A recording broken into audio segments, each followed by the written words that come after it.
Hello, everybody. Welcome to the 14th, I think, episode of PUNKS. I am your co-host, Veni Akojo, the stoker and bounty hunter that likes Miles Morales. And this is... Hikaru Hirogi, the Cosmic Oni, and I like everything. I like all comic books. Alright. Do I just get into the weekly run-up now? Yeah. We're gonna start off with freaking Iron Man, which this ends like the first arc of Joshua Williamson's run, where AIM and MetaMask kidnapped a bunch of super smart people that Tony Stark was kind of scouting to be like, who's gonna be the next Tony Stark of the future?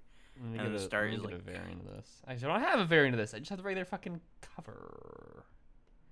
yeah. But anyways, they recap like everything that happened in the arc so far, and then Fixer he starts attacking Tony Stark with his own Iron Man armor, his advanced Iron Man as he calls it, Do you aka get it? AIM. Because it's AIM. It spells out AIM. So Tony, he's got Adam, the guy who was like the most promising of them. They think he's dead.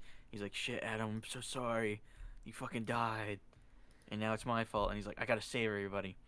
So Yes. the ship is like the helicarrier they're on is like falling down, and Iron Man's like, there's no, there's a reason why they call you the Fixer and not the Creator. It's because you threw all that stuff together. Like you tried to create something, but you just recreated another Iron Man ripoff. So they're fighting and everything, and then he's like, you guys forgot like one major piece of like who I am. It's the fact that I didn't create the Iron Man armor on my own. You had Yinsen, people to help. yeah, there was people that helped like me throughout my whole entire life. I had teachers, I had my dad, I had the Avengers, and I had Pepper and Happy. Like I'm never alone. You guys think that I'm like the only sole person that you need to make Iron Man, and that's not true. So I thought that was really cool. I was like, yeah, that actually is like to the core of who Iron Man is as a person. Like he used to be egotistical, but then through opening up and like learning from people, he became like an actual human. Yes. So he traps Fixer in one of the escape rooms, and he gets his ass beat by a bunch of Iron Man suits, I guess. And then he gets an AIM plane to take the rest of the people off. They leave Madame Mask and him have like a standoff, but then she programmed his armor to kind of like fly him out of there, kind of like in Iron Man 3. Yeah. And then the ship explodes. He doesn't get Adam's body, and then the news is out, and it's revealed that he had something to do with like everything. So people are like, "It's Iron Man's fault. He caused this. This is He you guys hate. killed You the gotta hate him." people. And then we see a shot of Citizen V, just from behind though. He doesn't have his mask on or anything, and he's just like, "Ah, oh, Tony, I told you to stop doing this. You gotta stop being Iron Man." I learned that. I learned that a long time ago. And we see the Citizen V mask next to an Iron Man mask that's like broken, and there's an old Iron Man suit behind him. And I'm like, who is this guy? Like, what is his deal? He used to be an Iron Man or something. Very It's interesting. Norman And he knows all of. Osborn. I mean, Norman Osborn has something to do with the next issue, and He Spider-Man's in it. does. He does something to that issue. It could be him. But Tony is calling like that one girl, Luna. He's like, "Hey, I'm sorry. Like, I had to go. It ruined our date." And she's like, "Ah, it's okay. I understand. You're a superhero. We'll have another date." And then Tony meets up with Pepper and Melinda, and they're like, "Tony, is this a good idea?" He's like, "Look, this is like something I need to do to improve myself." And he's starting a school of super science. He's taking all the kids, all the people that were kidnapped by AIM, and he's teaching them how, uh, you know, to get better. And And this he's like, won't "Hey, end in like, tragedy at all. maybe not." I'm excited to see like Tony is actually being like, "Hey, I'm not the smartest man in the room here, and I'm gonna be like helping you guys out to invest in the future. And So I think none that's of really them cool. are Ironheart. No, that's fine. Yay! I don't Then like we get that an epilogue. character. We get an epilogue at Aim City, and Madame Mask is like meeting with these shady characters, Madame Mask and the Fixer, and they're like, "We did it. We made a new Iron Man," and it's revealed like Adam Ware is still alive and somehow like fused with his tech, and then they're like, "We're gonna use him," and he's like, "Oh, you're gonna try and like use me?" And then he has like telekinetic or technological powers. So he starts like taking over everything. He's like, "No, you work for me." And Fixer's like, "What? No, I made you." And he's like, "Dude, you're like 90% machine," and he just like He kills fries him. him. He's dead. They killed off a major character from Marvel's universe. Would you What say are the they? Fixer is a major here? Well, he's a I recurring character. This is the same equivalent as them killing off the Shocker. I I don't know if he's that beloved. Anyways, Adam's like, "All right, I'm in charge. Now listen, I have an idea," and that's how the first arc ends. And I'm like, "Oh shit, he's gonna be the new bad guy for this Joshua Williamson run." And the next issue teases that we're gonna be dealing with Spider-Man and Norman Osborn, and there's a variant cover of Iron Patriot. So I'm sure he's gonna be talking to Norman, being like, "Hey, I know you're a good guy, but like, you used to be Iron Patriot, and now I gotta beat you up for that." Yes. So I thought that was a pretty good arc. I think Joshua did a good job of like keeping to the core of who Iron Man is, like calling back to like the very first issue, the very origins of him, and being like, "This is who Tony Stark is." And Yes. I like the progression of like things actually happening with this character, him moving on from being like, "I'm gonna be the one to save the future, I'm gonna be the one to," and he's like, "Well, no, I gotta like preserve these kids because they're the ones that are actually gonna like be here after I'm gone." Yeah. Art's really good. I always like the art. The art and coloring are really, really good. Yeah, the art was really good in this issue. You know, speaking of really good art, did you know that half of Endgame had really good art? Half of it? Yes, actually. The Hey. other half, when they're in like the Maker's dome or whatever, it's okay. But the The one Maker getting outside, it's by the Dodsons. The Dodsons Okay. are very talented. So this follows up the issue where Spider-Man dies, and I do not remember Carnage being there. He's just kind of there, and Carnage. I think they corrupted the Spider-Man suit to become Carnage. I think.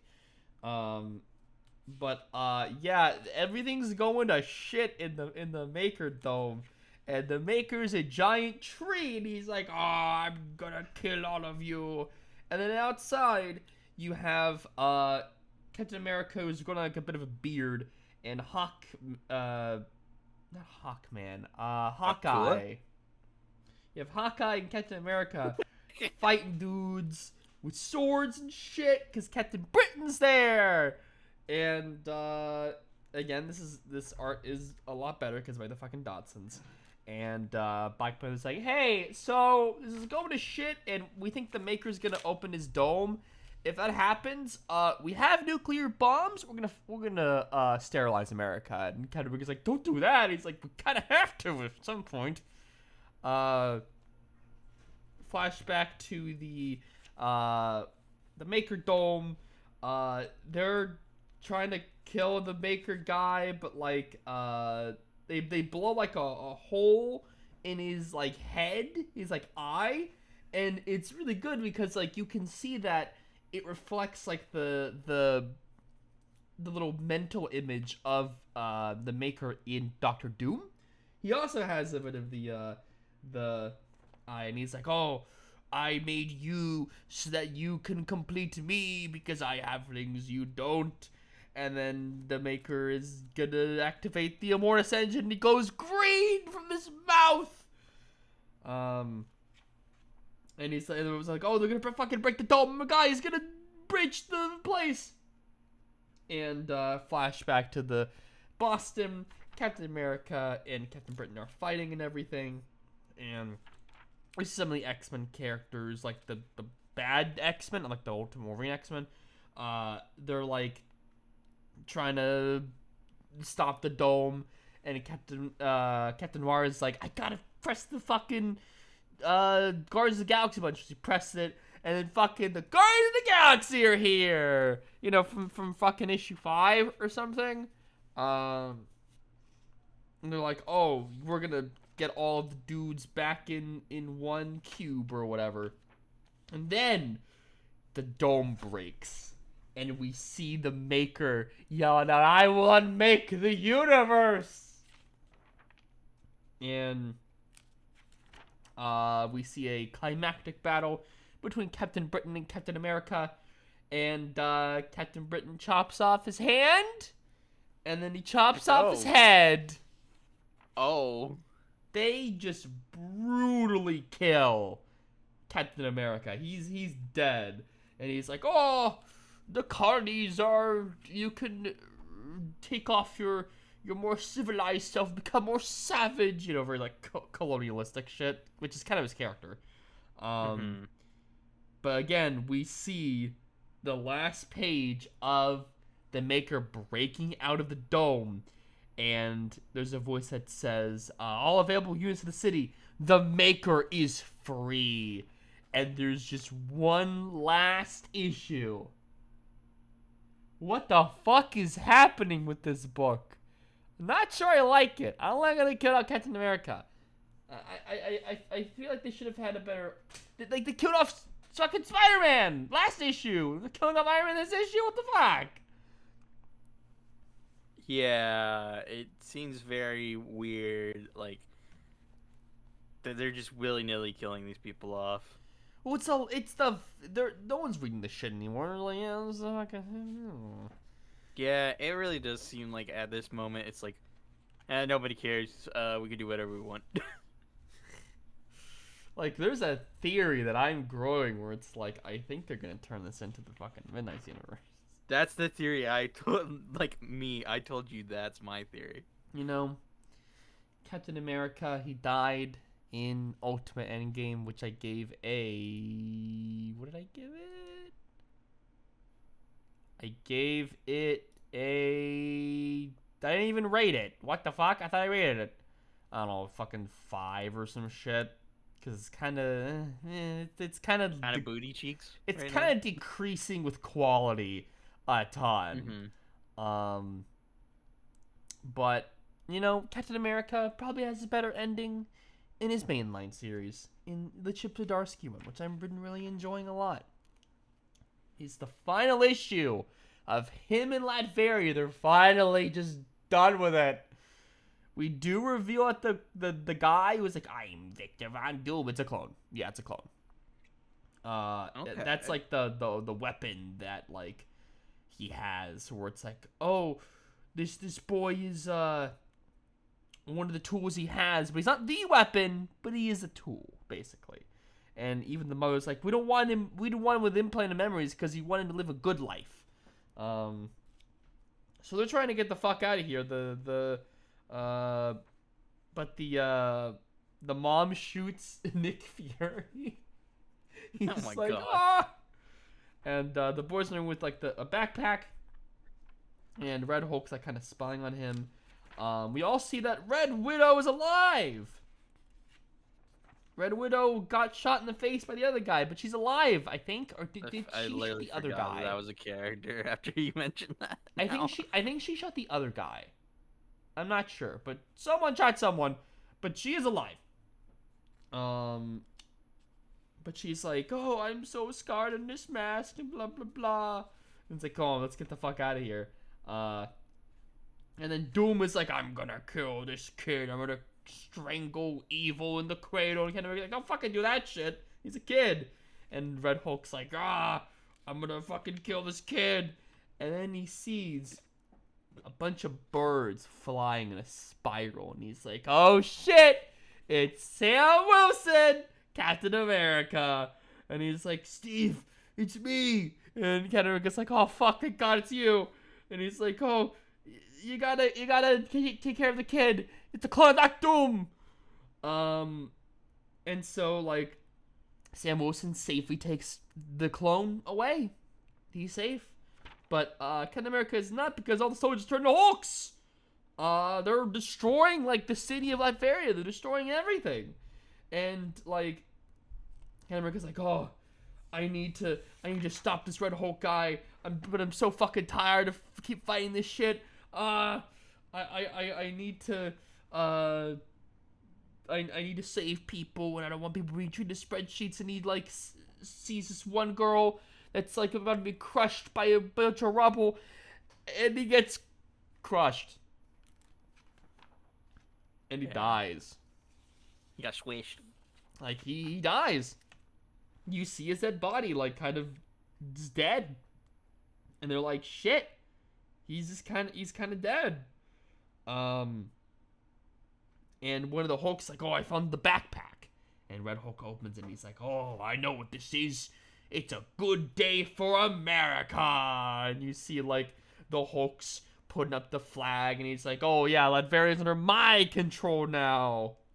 But then you see Captain America in like the forest, and he hears a voice from behind going, ah, Steve Rogers, Latveria's champion. And now Doom's welcome to hell. And we see Dr. Doom and I think Death in hell. Yeah, Art's really hell, good. I've always liked Captain the art America. of this book. Chip Zdarsky has really good character writing, and like he just writes Captain America really well. It's a good book. I like it. 7. I can't wait to see what he, because this is the final part of yeah, this is the end of Doom Shadow. Now we're into the next arc. Oh shit. Yeah, so he's in hell now. And they're gonna send the next issue, which comes out in June 24th, is a tie-in to Armageddon. It's not the prologue anymore. It's the tie-in to Armageddon. Because this will be after Armageddon comes out. This will be about what happened to Doom. Because we saw from Doom, like, the one under Doom, like, he kind of just got vaporized by the Tribune. And, you know, he's kind of dead, but now he's in hell. So it's like, what happened to that? So we're going to get some info about that, hopefully. But speaking of dead people, Death's final body count was so bad. Yeah, you Oh told my me. You God, were like, this- oh my goodness. This is so issue bad. This was is so bad. fucking terrible. We all had theories about, like, oh, Torrent may be Muse, Torrent may be this guy, Torrent may be that guy. He's just a We guy. were on a call. I was on a call to go to work, and Veni was just telling me how bad this comic was. In the description of what I was hearing was probably one of the dumbest. I don't even need to look through the fucking comic. explanation. I can reveal Yeah, it. it was just the. I don't need to worst look through the explanation for comic. Why I am a villain. Here's what happens. Okay, so it starts off with Torrent being thrown in the building. He's like, oh, I know my life. I remember my life. It all started when I killed this random dude. That was a flashback. Okay, sure. And he's killing some random dude, and he's like, hey, you know about family? I'll fucking tell you about goddamn family. And then another flashback. So it's a flashback within a flashback. So family, buddy. we see this guy who has this big old family, and he's like, there's this like aunt named Aunt Gladys, and she's like, I'm 1 billion years old, and I'm gonna talk to you about the family. And so like she talks like the kids and like the it's like a family reunion or whatever. And there's this one guy with his girlfriend, and the girlfriend's like, oh, that's great, cool, I gotta go back home though. And he's like, okay. So she goes back home, and he's like, oh, I'm gonna walk with you back home. We see that like she's getting with her mom to like clean the toilet in there or something. And so they do that, and the guy goes back home. And then the girl is sleeping. He's like, oh, I'm tired, but I can't wait to go to college to my boyfriend. And then there's this random dude shows up in the window, and he's like, hey, Gotta get out of here. And the girl's like, what the fuck? So they get out of there, and he's like, hey, it's me, pulls off mask. I'm burning your house down because the spirals. I want you to be free of your family. Doesn't it feel great to be not pulled down by your family? He's like, what the fuck? So she leaves, and he's like, but the spirals. And then it cuts to him being like, yeah, that's how he became Torment. Die now, and he kills him. And then it cuts to, him dying, he fell off the building, and he's like, oh, it's the end of my life. Splat. That's so dumb to have like a flash forward twice. Flashback within a flashback, yes. And then it cuts to them at a fucking funeral, and the Aunt Gladys is like, that's what happened with your brother. All of the rest of you better not be this way anymore. And the girlfriend's there, and she's like, but I see it. I see the spirals. So she's gonna be the next Torment? It's dumb because it makes no sense of why he would go after her family when he has this big ass family of his own. Like, wouldn't it have made sense for him to be like, ugh, I hate my family, I hate all these people. He starts killing them off, and then like he meets the girl, and she's like, oh man, you had such a big family, I loved meeting all of them. And he's just like, oh yeah, I killed them all. And she's like, what? Like, that would have been a way better reveal to be like, oh yeah, I actually hated my family. Like, I don't like any of them. And then he, like, kills her family, and then she's like, what the hell? And he's like, now it's just you and me. And maybe it could have been that. And then he starts becoming, like, obsessed with killing other people's bigger families or something. I don't know. It's just his girlfriend just didn't like her mom. That's it. That's so dumb. It is! Yes! It is dumb! It's so dumb. God damn it, Joe Kelly. What the fuck? I told you, too. They missed a good opportunity to be like, Torment has something to do with Null because of the spiral shit. Because the fucking spirals on the Null controlled symbiotes. It's like, okay, yeah, there's no synergy at all. Torment's just some random guy. And nobody's going to fucking care about him. It's very strange, but at least it's over. You don't have to worry about that anymore for a while, because the next issue with Spider-Man is Spore. Yeah. Anyway, you give it like a 2. No, they gave it like a. Did they give it a 2? I think you gave it a 2. Did they give it a 4? Give it a 4. 2 out of 5. 4 out of 10. Yeah. It was kind of. Yeah. I was fine, but the story was stupid. I hated it. But we're not done with Spider-Man. We're not done with fucking Spider-Man. We're talking about Brand New Day, number 1. Well, Spectacular Spider-Man Brand New Day. I will say, number 1 by Dan Slott. The art is so good. Especially, it's really good. There's 2 artists on this, sort of, kind of. There's like the flashback that was made by you remember in the latest DC Marvel crossover, there was like the Spider-Man Noir versus Golden Age Superman. It's by that artist. So fucking good. But the main book is drawn by Marcus Toe and Alex Sinclair. Alex Sinclair, I believe, is the colorist who works with Jim Lee a lot. So you have a lot of like warm, rich, classic comic book art. Like, it's really good. I love the art. Yeah, this book was really fun. I liked it.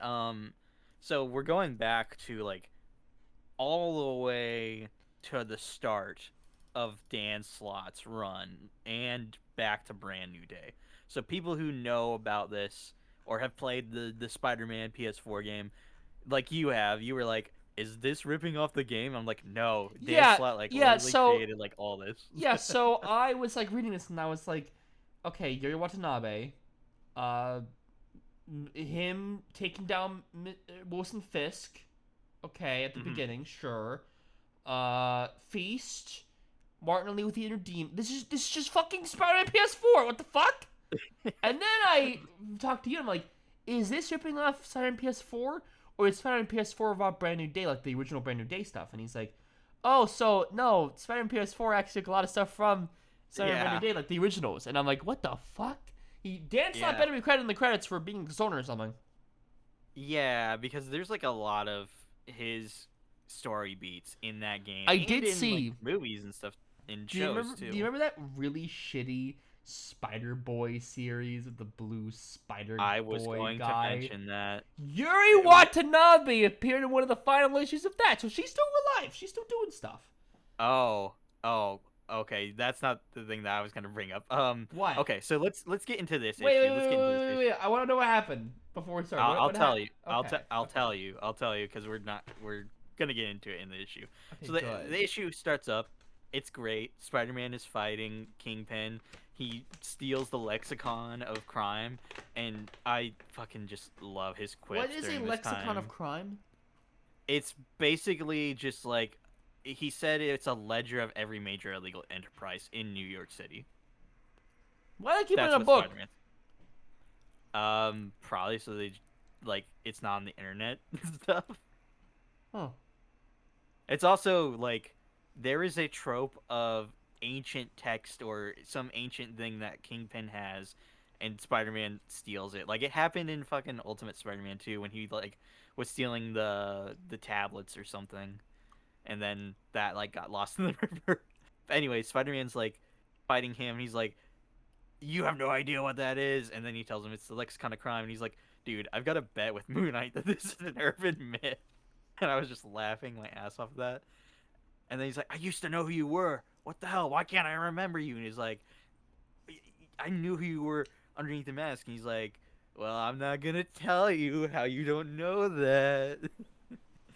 And he's like, I remember I hurt somebody close to me. And he's like, oh, do you remember what happened next? I beat the living shit out of you. Yeah, it references Back in Black, where Yeah, Spider-Man which is like so cool. goes to Kingpin's prison, beats him, and is like, "Hey, if you go near my fucking family again, I will put my web in your throat and you will suffocate and die."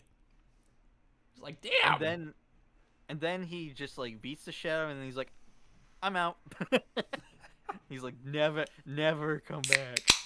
And he's like, what do you say? You see, from here on, anything is possible because it's a brand new day. I'm like, what the hell? Why didn't the comic like, when the original brand new day start out like this? Because this is such a good way to start, like, the actual brand new day off is him going back to Kingpin and beating the shit out of him, And and then him being then, like, I can't remember. and then it has a page that I'm not too big a fan of. Love the art though. The flashbacks with like the original like Oh coordinate stuff is great. yeah, But it tells recaps you one more that- day, right? Let me do this because well, I don't know this at first, and technically, you can explain it. it So it's it- like we see Peter Parker being like, "Oh yeah, there was Civil War. People want to be registered with the government and not be registered." And then I came out as Spider-Man. Like I publicly unmasked myself, and then my family got in danger, and I'm amazed in the hospital. And then Doctor Strange made it to that everyone forgot I was Spider-Man, and I was like, what? yeah, you messaged me and you're like, wait, was it Doctor Strange? It And I was like, no, Mephisto in one more it's day. Mephisto. And then you were like, I think you were wondering, you're like, are they trying to do more MCU synergy stuff here to make it Doctor Strange? And I'm like, no, this is unfortunately referencing It's a and going book. off of It's a book one more written by moment Joe or one Quesada moment in called time. One Moment in Time. And aka I'm like, omit. what? They were Omit. trying to omit the fact that Mephisto had anything to do with the marriage being undone. But One Moment in Time opens up with the fucking One More Day shit. Yeah. So One Moment in Time can't happen without One More Day existing. So Yeah. like them trying to be like it doesn't actually have to do with Mephisto. It's like yes it does. Yes it does. Because for this new history of Doctor Strange having to erase the memories of people, for that to have even happened, the deal with Mephisto had to happen. Yeah. To be like, let's rewind time and make sure that the marriage and stuff didn't work. Yeah. Because everything else has to happen to lead up to that. So I'm gonna be real. Joe Quesada is kind of a dum dum. I'm not gonna lie. He's no longer working at Marvel, is he? I don't think so. So I think I'm okay to say that. He is Not that we're working he, for Marvel. He is a bit of a dum dum. I will give you that. I mean, he's the whole reason why they wanted to do the One More Day shit anyway. But then he's just trying to come in again and be like, well, actually, we're gonna try and fix this, and I'm sorry. And it's like, dude, Fucking voice. So, that's just how I see it. I'm just like, dude, just own it or whatever. If you're gonna do it, just own it, but Oh, don't try to walk this it is the back. wrong comic. Yeah. Anyways, I had the you Iron you Man one up you. the entire time. Oh, that's fine. I've done that before in episodes. But anyways, Now here's the actual comic we're talking y- about. It's brand new day. I had to explain that to you because you were like, I thought it was this thing, and I'm like, yeah, they tried to walk it back. So, anyways, we open up a week later. Spider-Man's fighting some goons. He's fighting this guy called the Eel, and then he's like, oh, that's funny. I'll call you Eel Electro. And this part made me laugh so much. The Magia guys that are working with Eel are like, stop shooting the money. And Spider-Man's like, whoa, some of these are 50s. You guys are rolling in it. That part made me laugh quite a bit. And then they're fighting in this like fish market place, and he just takes this giant tuna and slaps the guy in the face. And they're like, okay, stop. And then he's like, why are we stopping? He's like, that tuna is worth like $2.5 million, Spider-Man. It's worth more than money. And he's like, oh, it would be so easy to carry this out with me, but with great power comes great responsibility. So he phones into Yuri and he's like, hey, like this is these guys I took out, come get them. So he's working with her. Then we see the Punisher and he's like, ugh, I can't believe it. He fucking took them and put them back in jail, but they're gonna be out on the streets again. Ugh. I just had a special on Disney Plus. Go watch. Are we talking about Nobody that? Did liked you it. watch that? I haven't watched it yet, but I've heard nothing but bad things. Like people didn't like it, but I heard somebody liked it, and I'm like, I have to watch it and give my own thoughts. So I'm not gonna watch it. I be on the lookout next episode, people. I'll watch it and give my thoughts because this weekend I'm gonna catch up on some things. I'm not gonna watch it. So we go back to the DB, not the Daily Bugle, the DB, because this is a time where what's his name? Jameson was not Mr. working there Bennett. anymore. Yeah, Jameson he was kicked out, and Bennett, who Slott put in as like the head of this place, and it is today, I guess. Like the Daily Bugle isn't around at all in the Spider-Man comics, from what I understand. Like J. Jonah Jameson is still doing his thing, and this is where like kicked him out, and he's never been the head of the Bugle again. Nope. Anyways, Peter's trying to sell him these pictures. He's like, we don't do Spider-Man stuff anymore, Barker, which is another thing that Slott did, where he put this guy in, and he's like, oh, I love Peter, and he's a great photographer, but I don't know his name. Like I always get his name wrong. And then Robbie's like, hey, I thought I used to think that you were Spider-Man, but that's not true. You're just the kid who's trying really hard, and you're responsible, and you're awesome. And Robbie's just being like his hype man. And I'm just like, Robbie, you're fucking awesome. And then Aunt May has a job, quote unquote, for Peter. And he's like, I thought this was a paying game. She's like, oh no, I said it would be rewarding. So they go to the Feast Project, which I think this is kind of like lost, or like they don't go into super big detail because beforehand in the actual Brand New Day comic, he ran into here on accident, and then they thought he was like a homeless person, and they were trying to give him something. He's like, no, I actually came here to see my aunt. So that's what happened in the original comic. Because he says, he's like, oh, we've already met, so I'm sure that's what that's referencing. They just don't throw it in there. Yes. Then he takes Peter into the science room, and he's like, oh, I'm gonna have you teach people how to use computers, because like people should at least know how to use a computer, or It's have a bare the access bones to know. basic computer class. And guess who's sitting at the computer? Bailey Briggs, I don't know who Bailey Briggs is. Spider Boy. Oh, god damn it! That's why. Why I is he was keep like, appearing in this you fucking did, shit? You did not recognize who this was, did you? And he's giving No. him shit. Like he's like, oh, you want to teach here? He's like, you couldn't find anything else, huh?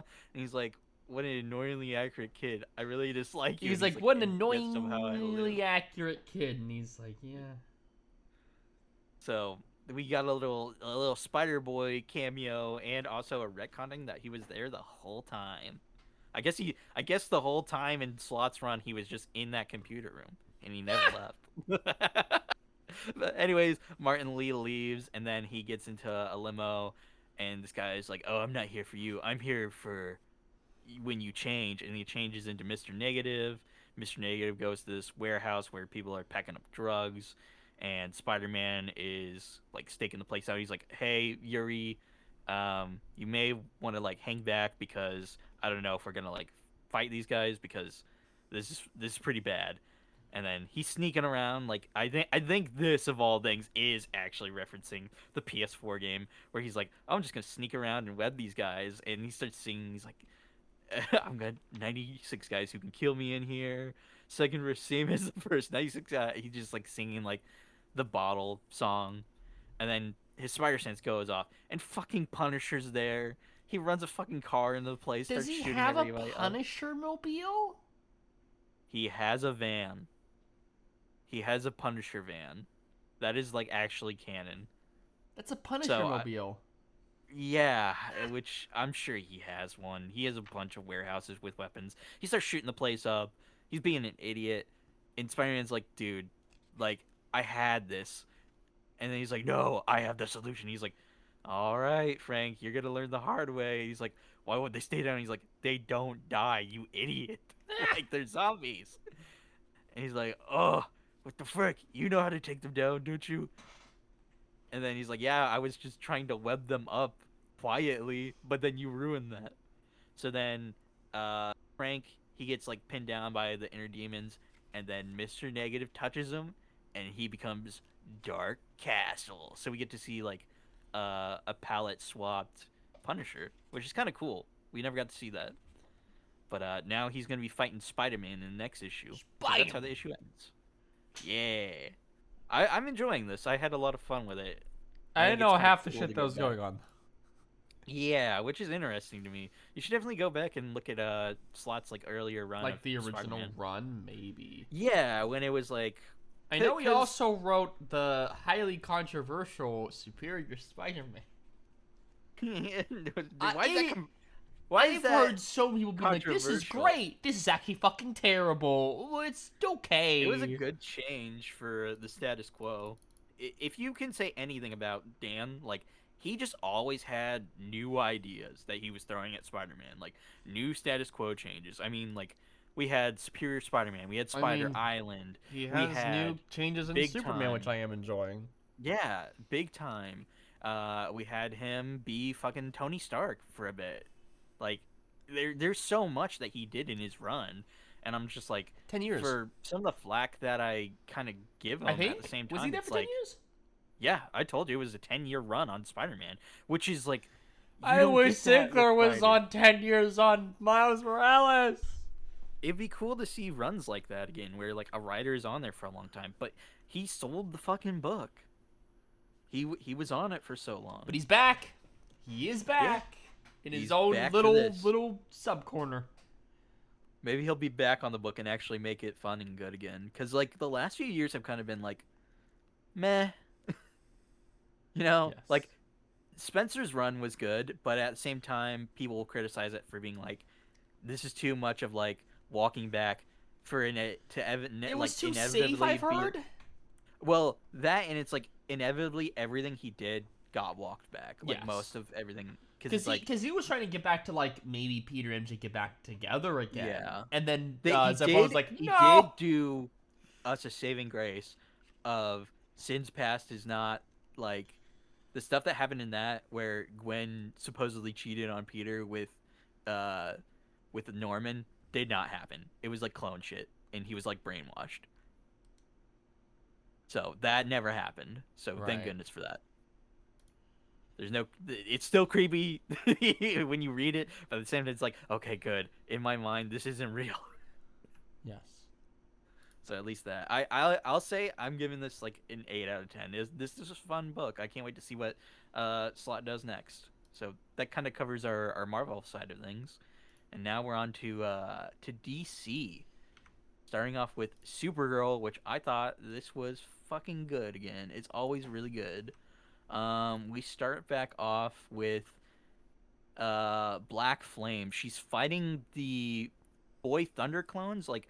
So last issue it was revealed that the Kandorian Council, they made like a bunch of clones of Boy Thunder. We thought it was like the actual Boy Thunder, but it was like no, we just took his DNA when he visited here once, and now we just made like a bunch of these unethically. And it's like you can't just fucking take people's DNA and make clones out of them. Supergirl has like this cool bionic android arm, and she's fighting Black Also, Flame. League of Black Flame Comic Geeks is not running, so no covers. Oh, that's fine. Yeah, it seems to have been having problems as of lately. Like I was trying to use the app the other day at work, and I was like trying to see what came out this week, and it just wouldn't tell me like everything that came out, and I was like, why is this not working? So it must be like the site is having like a problem on all ends. We'll check it at the end of this episode. Don't worry. Yeah. But anyways, they're fighting Black Flame, Supergirl, and the Boy Thunder clones, and Supergirl is trying to save everybody, but each one of these clones is getting taken out by Black Flame, and she's like, "Well, shit, I'm gonna go." Like they're keeping her, occupied, so I'm gonna go and find Lesla, who was Luminary, her ward during this arc, and she's just like, man, this fucking sucks seeing Kandor like destroyed. This reminds me of Argo City, just being like in ruins. She's climbing this big tower to go and find did I say Lesla? There's so many L names in this book. Yes, Lesla. Um and then we cut back to Black Flame. She's It works again. cool. She's taking the collars off of these Boy Thunder clones, and it's just killing them. They don't have their powers anymore, and they just fall dead. And she's just like, look at what the council did. They didn't even like think about like if it was ethical to use you as like warriors and stuff. Like you're actual people, but you don't have like thoughts. They're like mind controlling you and shit. And then Thunder Girl, which is like the last remaining of the clones, is like, I don't understand, like why, like, and she's like, now you get it, like you're actually like becoming sentient. And then we see Lena There's Luthor the and comic. Connor Kent, and they are in the bottle city of Kandor, and Superboy's powers are only he has his tactile telekinesis, which is like the actual powers he had when he debuted. So if you didn't know, Superboy doesn't actually have like all the powers of Superman. He's more telekinetic based. Yes. So he's flying them around, and he's like, "Hey, do you know where Supergirl is?" Incidentally running into Black Flame, and then they start fighting. And she's like, "What the fuck? What is up with your powers?" And he's like, "Oh, I have like telekinetic powers, and I can do this, and I can do this." And there's this funny part where she's like, "Your powers are dumb," and just punches them. And then it looks like Lena Luthor falls and dies, but I don't think she does. I think that Thunder Lena Girl Luthor was in saves it. her. Hell yeah. Yeah, She was in the Williamson Superman run a little bit. yeah. She's been in this run the entire time because when she left, she went to this book and has been like best friends with Supergirl. Yeah. So then Kara meets up with Lesla. Lesla's doing a bunch of experiments with the super substance stuff. We get introduced to more new characters, which are these characters called Grab and Melt, and they're just like cute little slime people that are her assistants. And they're like, "We gotta go," and Kara's like, "Why do you keep listening to your cousin?" Because Black Flame is her cousin, and she's like, well, I've always had this thing where even if the person is like intoxicating and is like more confident and better than me, I end up like falling into listening to them. And I know it's not good, but it's like a problem I have. She's like, all right. And like this entire time, she's like apologizing while they're trying to escape. And Car's like, shut the fuck up. Like, I get it. You are sorry about what you did. But we are in the middle of like a fucking war zone right now. My body is like half robotic. I need you to stop being like a negative Nancy and just change what's happening around us into something good, okay? And she's like, okay. And I just kind of like that, where it's like, Kara's just like had enough. She's like, you need to just stop being like this right now because I clearly have it worse than you. Eh. So, Lesla gives Candy, who is the rabbit she had, to the super substance people. She's like, I need to show you something, Kara. So they go down into the ruins of old Candor because they built up off of old Candor to make the newer stuff, because it's like there's nowhere to go but up in this bald city. But there's something down here I need to show you. And she's like, why are you being so mysterious about this, Lesla? Like, this is not making me trust you more. And she's like, well, if I told you, I thought you would think this is a trap. So, um, here is a bottled city of Argo, your home city. And they go into it, and they're in the ruins of Argo City now. And that's where the issue ends. And she's like, holy shit, I didn't even know this, like, was around still. So I was like, oh shit, what's gonna happen now? Like, that they're here. So I think this is interesting that they're going all the way back to, like, Supergirl's home city is actually here. Huh. So interested to see where they take this now and what they're gonna find in this city to kind of change things up. Yeah. So, yeah. So, speaking of Supergirl characters, kind of, sort of. You mean Batgirl, who is a friend of Supergirl? Sure. Barbara Gordon Breakout. So, man, this comic was pretty good. I actually really enjoyed it. Mm-hmm. It's basically the synopsis is that she gets sent to Supermax, which, by the way, did you know that there was going to be a Green Arrow movie like decades ago? There was a script written about it, and it was called Green Arrow Supermax, and it was about him being shipped off to Supermax, and it was gonna be like a prison breakout story with Green Arrow. That was gonna be a movie. I heard this before. That was gonna be a movie. I believe it was based off a comic, or no, it was the original thing. I think it was the original thing. So we see Barbara Gordon being shipped off into Supermax, and Batman's like, you know, you don't have to fucking do this, and Batgirl's like, no, I must learn how to do this. And she has like flashbacks of her, like, it's like years in the past, where she's like, oh, we're gonna teach you all the ways to break out of Supermax if you ever get in here or whatever. But this basically explains, for anyone who did not read Batman #9 last week, about, like, you know, the GCPD is led by Vandal Savage, and Poison Ivy is like arresting all the Batman characters and, like, kind of like making the place really hellish and, like, you know, stuff like that. There was one, like, prosecutor who got sent to prison and she died, and her death was labeled a suicide. She sees this, like, fight going on in the prison, like some girls fighting, and she's like, oh shit, I better take care of this. And she intervenes, but she gets sent back to the Supermax prison area. And again, Batman's like, you know, you don't have to fucking do this. It's a bad idea. Now is not the time for any of us to be doing this sort of thing alone. And Batgirl's like, that's our thing. We have people who have no one else. Even with everything that's going on, there's still what we can do. I might be someone's only chance of surviving. And Batman's like, as soon as you start helping people, there'll be a target on your back. I know. Still. And Batman's like, be careful, Barbara. And then one of the girls that, like, was in the fight was like, she's just, Batgirl's eating, and the girl's like, hey, I heard you're Gordon's dad. He arrested me once. And they start beating up Barbara Gordon, but, you know, she takes care of herself. And she gets sent back to her prison cell.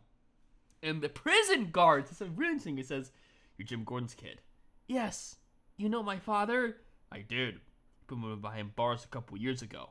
Now it's your turn to spend some time alone in a cage. So she's just, like, washing her hands, and she's like, sort of like standing there, and she hears like a bunch of noises in the background, like a tick tick and a scree and a shit, and she looks behind her, and there's this shadow, and she's going shh, and he's like, oh no, that's it. Yeah, I'm kind of wondering. No like, idea what that the is, fuck but it is. okay. I thought it was onomatopoeia, like from the. I was thinking that might be who it's gonna be, but apparently, like the next cover reveals it's like some ghost thing. Some ghost thing. Yeah, if you look at the cover, it's like some specter. And I was like, oh. That I thought, I do see it. That is a ghost thing. Cover looks really good though. I like it. Did you Yeah. know that the colorist behind this issue, Tamara Bonvillain, is trans? Did you know that? I thought that was really interesting. I did not know that. And the That's coloring awesome. is really good. I really enjoy the coloring in this. Sweet. I know.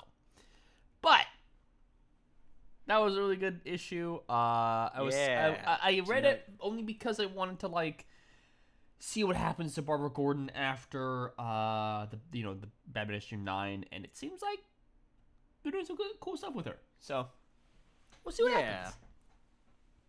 Now on to another next level book, The Fury of Firestorm, which I read the first and the second issue just the other day because we hadn't reviewed the first issue. So basically, to kind of give a rundown of that, Firestorm is like causing havoc in this city, and nobody knows why he's doing it. And it is revealed that neither of the personalities that are inside him, Robbie or Martin Stein, have control over Firestorm. It is an entity of its own, and Robbie is like stuck in it, and he's like stuck in another dimension in his mind where it looks kind of like old comic books. Like it has this like bendy dot style to it to make it look like an older comic book, and then it will cut to like a horror-esque like comic style where it shows the actual Firestorm just like destroying things in this town and like turning people into glass, by the way, which reminded me he did that in Doomsday Clock, but that was like more by accident. Do you remember when that happened? No, what, Doomsday Clock? Yes, when Firestorm accidentally turned all those people into glass, and then he did it at the start of this book. And I was don't like, remember what? that. But it's been a Yeah, while since I yeah, read he- Doomsday Clock. Yeah, he did that. He like turned people. The only into, thing I like, remember about Doomsday Clock stone is that or like glass. Dr. Manhattan's like, oh, there's a shifting time scale, and 'twas me the whole time. Mm-hmm. But when that happened, it reminded me of it, and I was like, "Oh, are they trying to reference that?" But I'm not sure. But in this story arc, they try to get this one lady to come and convince him to like stop, and she's like, "That is not him. Like, he is obviously not in control, and I have no way of like taking him out." And that's the end of like the first issue. And then this issue is more of like talking about no, it's Ronnie. I kept saying Robbie. Ronnie is giving like his backstory of like I tried to like be a good student. I was just a C student and I kind of sucked at that. I tried to be a good football player and yet my dad wasn't there and I didn't make the lineup. I tried to impress this girl, so I went to go and meet Martin Stein, and obviously he saw that I couldn't do the fucking science on the board. And he's like, "You have no idea what you're doing." And he's like, "No, I don't. I'm over my head." And he's like, "Are you trying to impress your father?" And he's like, "No, I'm trying to impress this girl." And he's like, "Ah, well, of course. There's always a girl." And he's like, "You're gonna give me trouble, for this." And he's like, "She's out of your league." And he's like, "Thanks a lot." And he's like, "Look, I'm gonna give you a chance here. Like, I see potential in you." And he just becomes Stein's lab partner, pretty much. They pretty much have a Walter White and Jesse situation here. That's how I was thinking of it. But anyways, he's teaching him, and he starts talking to the girl he likes. Or and he's would at it be the bar. Firestorm? We have to cook. Ronnie, we have Ronnie, we have to cook. somebody needs to Yeah, make the art of Firestorm, bitch. Yeah. That's so good. They fucking need. And to then do Lois that. Lane goes, Oh my name is Lois Lane, yo. It'd be like Doreen Green or whoever he did. It's he actually like had a thing for Killer Frost, I think, in the comics. So it would be like Killer Frost. My name is Killer Frost. My name is Yo. Killer Frost, yo. Oh my god.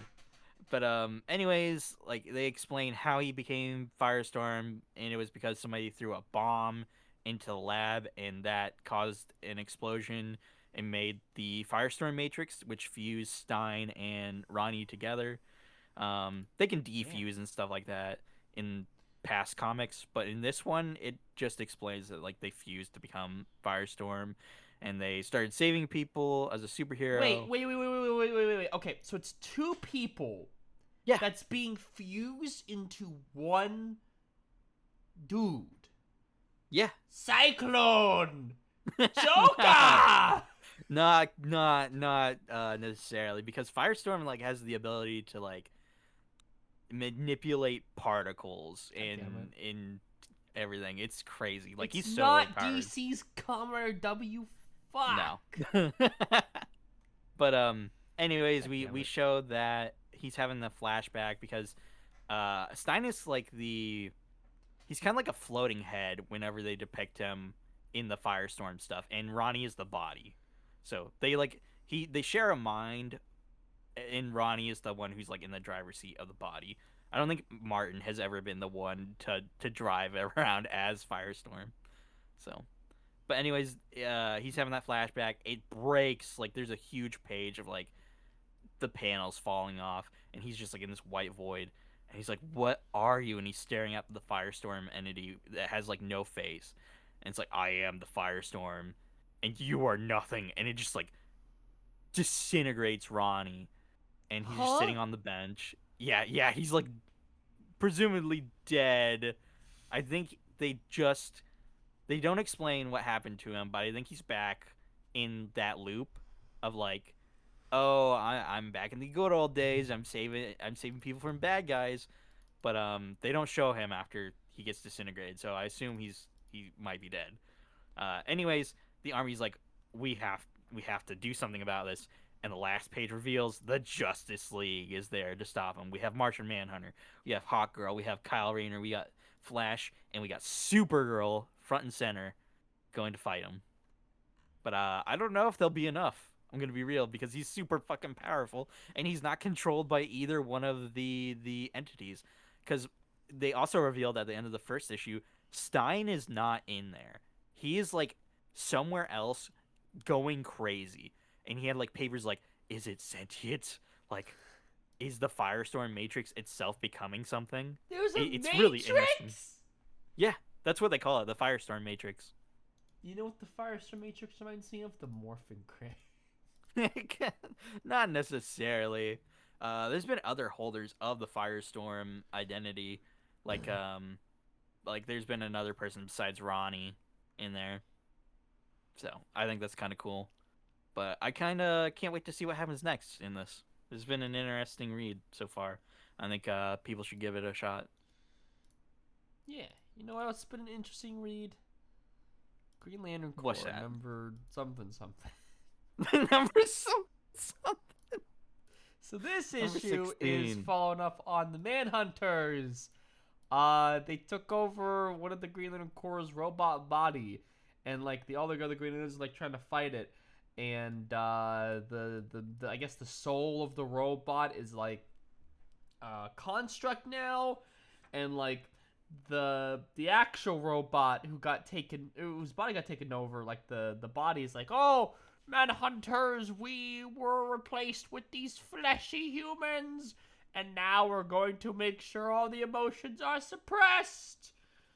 And all the lanterns go back to the Lantern Corps, play the and they're like, what the fuck do we do? And Greenland's like, let me think of something. So he closes it. He's like, oh shit, they're capturing this like construct sheep, and all the Manhunters look like the robot girl. And they decide it would be a good idea to take two people. One of them is Sinestro's daughter, and another one is like the new Indigo Lantern. And they decided it'd be a good idea to put the Parallax and whatever the Indigo Lantern entity is, and just possess them again. So they're like, okay, we have the powers now. Let's go stop the dudes. So they go, and then we see there's this in this sun, Oa's son. There's this guy. I don't know what his name is, but he's some guy. Did they say what his name is? I don't think so. Effigy? Is it Effigy? I don't know. I didn't read the book. I think it's Effigy. Yeah. So it's Effigy, and he's like, hey, not Parallax, Ophidian, the little snake guy, the origin snake guy, I'm gonna use your power. And the snake's like, yeah, because Parallax is, or not Parallax, Larfleeze is using my power wrongly, and I'm gonna make sure that you'll use it correctly. So he goes and he is possessed by an entity now. And some of like the manhunters look like the robot girl shows up, and they're like, oh, we must separate the two because they're too powerful. And then he like uses the sun to vaporize them, and he blows up the sun. Oa's sun is now a black hole, and it looks like radiant black. Oh shit. So all the aliens like, shit, I still sense them in there. We gotta go in this black hole. And the aliens in O are like, oh shit, our sun's gone. What the fuck is happening? So then it's like, we gotta go in the black hole. So, and then, Joe Mulligan's like, if we survive this, I'm beating your ass! And then it's sucked in the black hole. Overall, good comic. Interesting. Good shit. I want to see what happens next. With they're going in a black hole, and they're they're just in the black hole now. It's very strange. Cool. It's just a bunch of manhunters attacking them, and it's like, yeah. Okay. Well, I read something I really, really enjoyed, and that's Bleeding Hearts number 4. I don't have a segue for this. That's exactly why I was just Speaking saying of DC Comics, they're perfect. Done. There doesn't always need to be a segue, Benny. Yes, there is. No. Anyways, Bleeding Hearts 4. Amazing book. I keep enjoying this book every time I read it. I sent you a photo that is now my reaction image of like me having to wait another month for Bleeding Hearts 4 or like Bleeding Hearts 5. The image I sent where it's like, this is my new reaction meme. It's Poke, and he's just looking like, really, motherfucker. Does he say that? No, that's just the face he's giving in that thing that I sent you. I'm just like, oh my god, that's great. Last issue ended up with the mom and her kid basically like kind of coming to terms with being like, oh, Poke is like actually like a good zombie because he led them away from us. Because they were trying to hunt for them, and they were about ready to escape. Like, the mom had, like, ran out of the little gymnasium place that Poke had set up for them and gave them food to survive. Can't believe his name is fucking Poke. His name, yeah, well, his name is, like, a lot longer than that. It's, like, Poke head out to something. It's a very long name. All the zombies have, like, actually really long names. Because it's, like, something they first did or something that, like, made them iconic. It defines them. Yeah, like unhinges jaw to eat baby whole. That's literally one's name. Yeah. So anyways, the issue starts off with them having a tea party, and Rabbit is making everybody sit down. The mom's like, I really don't like this, but this zombie's like kind of chill, but I have my gun in my hand just in case like anything happens. And everything's like really cute. They're just having this tea party, and it's just a lot of cute art between Poke and Rabbit. And she's like, I'm gonna do like everything I can to keep my daughter safe. Like, I know she gets attached to people. Like, this has happened before in the past. Like, there was this old man that they like stayed the night with, and he was really nice and chill. But in the morning time, he like literally stole everything from them and ran away. And then there was another time where Rabbit made friends with this cat, and the cat like got healed up and everything. And after it got healed up, it scratched the shit out of her, like her face and everything. They ran Oh. off. And then she once tried to befriend a bear too. And it's just like Rabbit just keeps getting them in trouble with trying to make friends because she's lonely. She's a little girl in this like zombie wasteland. She doesn't have really a lot of friends except for now Poke. And there's this really cute panel. I got to show it to you where it's him lifting her up like they're dancing. It's great art. I will show Let it me on find. the thing. Yes, I'm finding it real quick and sending it to you. All right. Should be sent to you. Cuz that's a great panel. But it's really cute. They're all laughing together, and the mom is just like, I've never seen her be like this fucking happy. Like this is cute. But then I remember the Look gun at in my hand. that. It's very cute. Yeah, and then she's just but then I remember there's a gun in my hand. I'm like, just don't like be Don't too shoot him. close. Like it's like don't get like too comfortable because there's going like if I see like any risk of you being evil, I'm going to blow your brains out. And Poke's like, oh my god, what was I doing? Like, why was I hanging out with them? And he's like, this should not be a thing that I'm doing, but I keep going back and like hanging out with them. He's like, I should be hanging out with my horde. So he's like, I casually count on Unhinged's Jawed eats crying baby whole to cheer me up with a joke or a stunt, but he's working on new material. And this guy's like eating a fucking tire while he's talking to him. He's like, Mhm. he's just not being funny today, is what he says. So he walks back, and he eventually meets up with his friend, and they're getting ready for this thing called Outbreak, which I'm is supposed to be like this huge holiday for them. Like, there's a bunch of symbolism for some stuff going on here, and I think it's supposed to be like because the humans and the zombies cannot understand each other. No. Because from Poke's perspective, the humans sound like they're just screeching, and then from the humans' perspective, it doesn't like he can't really communicate like with full sentences either. So like there's a language barrier here, and I think that's really interesting. Um, but he finally meets back up with his friend, and he's like, "Where have you been? You've been like dodging me. Like you've literally been like out in the woods, just kind of like doing your own thing, and we should be like friends because like they literally like found each other. I think I explained like in the first and second book they're kind of like building up their friendship on how they even kind of knew each other. And it was because like they became conscious and like they like burned through like the desert and shit together, and they're like oh, and their arms are swapped too. They cut off each other's arms and then they like gave each other their different arms. So like Poke has one big arm, and then his friend has like one small arm. Oh. And then he keeps like asking him, and he's like, uh, you know, what'd he say? So, well, you want to go looking for stuff together. So they go start looking for stuff together. He's like, yeah, um, we can live forever, but the humans can't. And he's just talking about how different they are, and how they're not like actually like sentient. They think that the humans aren't sentient. They think they're just kind of like food. Mhm. And then he gets like really mad at him, and he's like, "You should grow your own spores." And he's like, why won't you grow your own spores? Why won't you do this? Why won't you do that? Like, are we still like even friends?" He's like, "Yes, we're friends. Like nothing happened.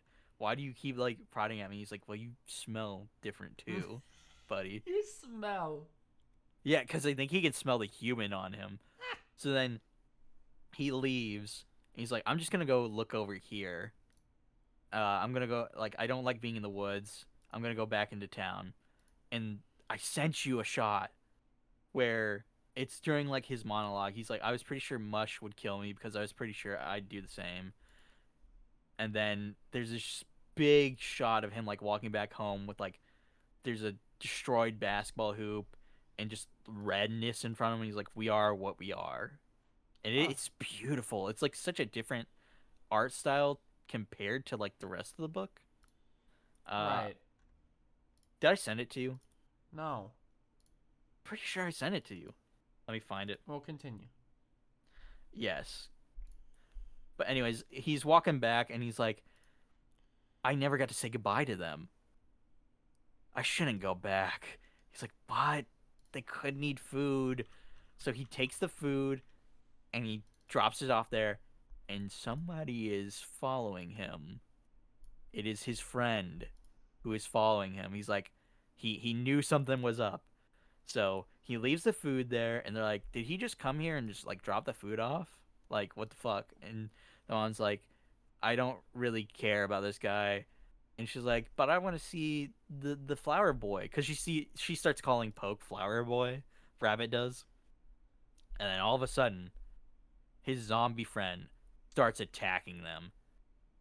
And the end of the issue just leaves at his friend grabbing the two of them, and I think he's going to take them to the horde, and they're going to try and feed off of them. Oh. Yeah. So Pokey's going to be like, he's going to have to save them. So now he's like in big trouble too, because his friend is also going to be like, what the fuck? You were keeping these things away from us? Why? There's gonna be like a huge problem here between like zombie society and him, because he's doing like like societal taboos, I would say, because there's like a whole society of zombie stuff. There was like in the previous issue they even explained that they gather around in like this area just to listen to like two different zombies talk about like what should be the way things like how things work. And I think it's supposed to be like a joke on like Congress and shit like that. And it's like we gather around like these two old people and listen to them go back and forth. Like we don't actually listen to them, but it's just for fun, I guess. I just like, this is funny That's commentary. Politics for you. Pretty much, I think that's what he was trying to say during that. So it's been interesting so far. I'm kind of wondering what's gonna happen next, if these characters are gonna die or if he's gonna save them, and if they're gonna keep staying around or if they'll leave the book. Because this isn't based on anything. This is like all original stuff. So there's nothing to base what's gonna go on. When you were talking about people dying, that reminded me of this issue, Absolute Batman.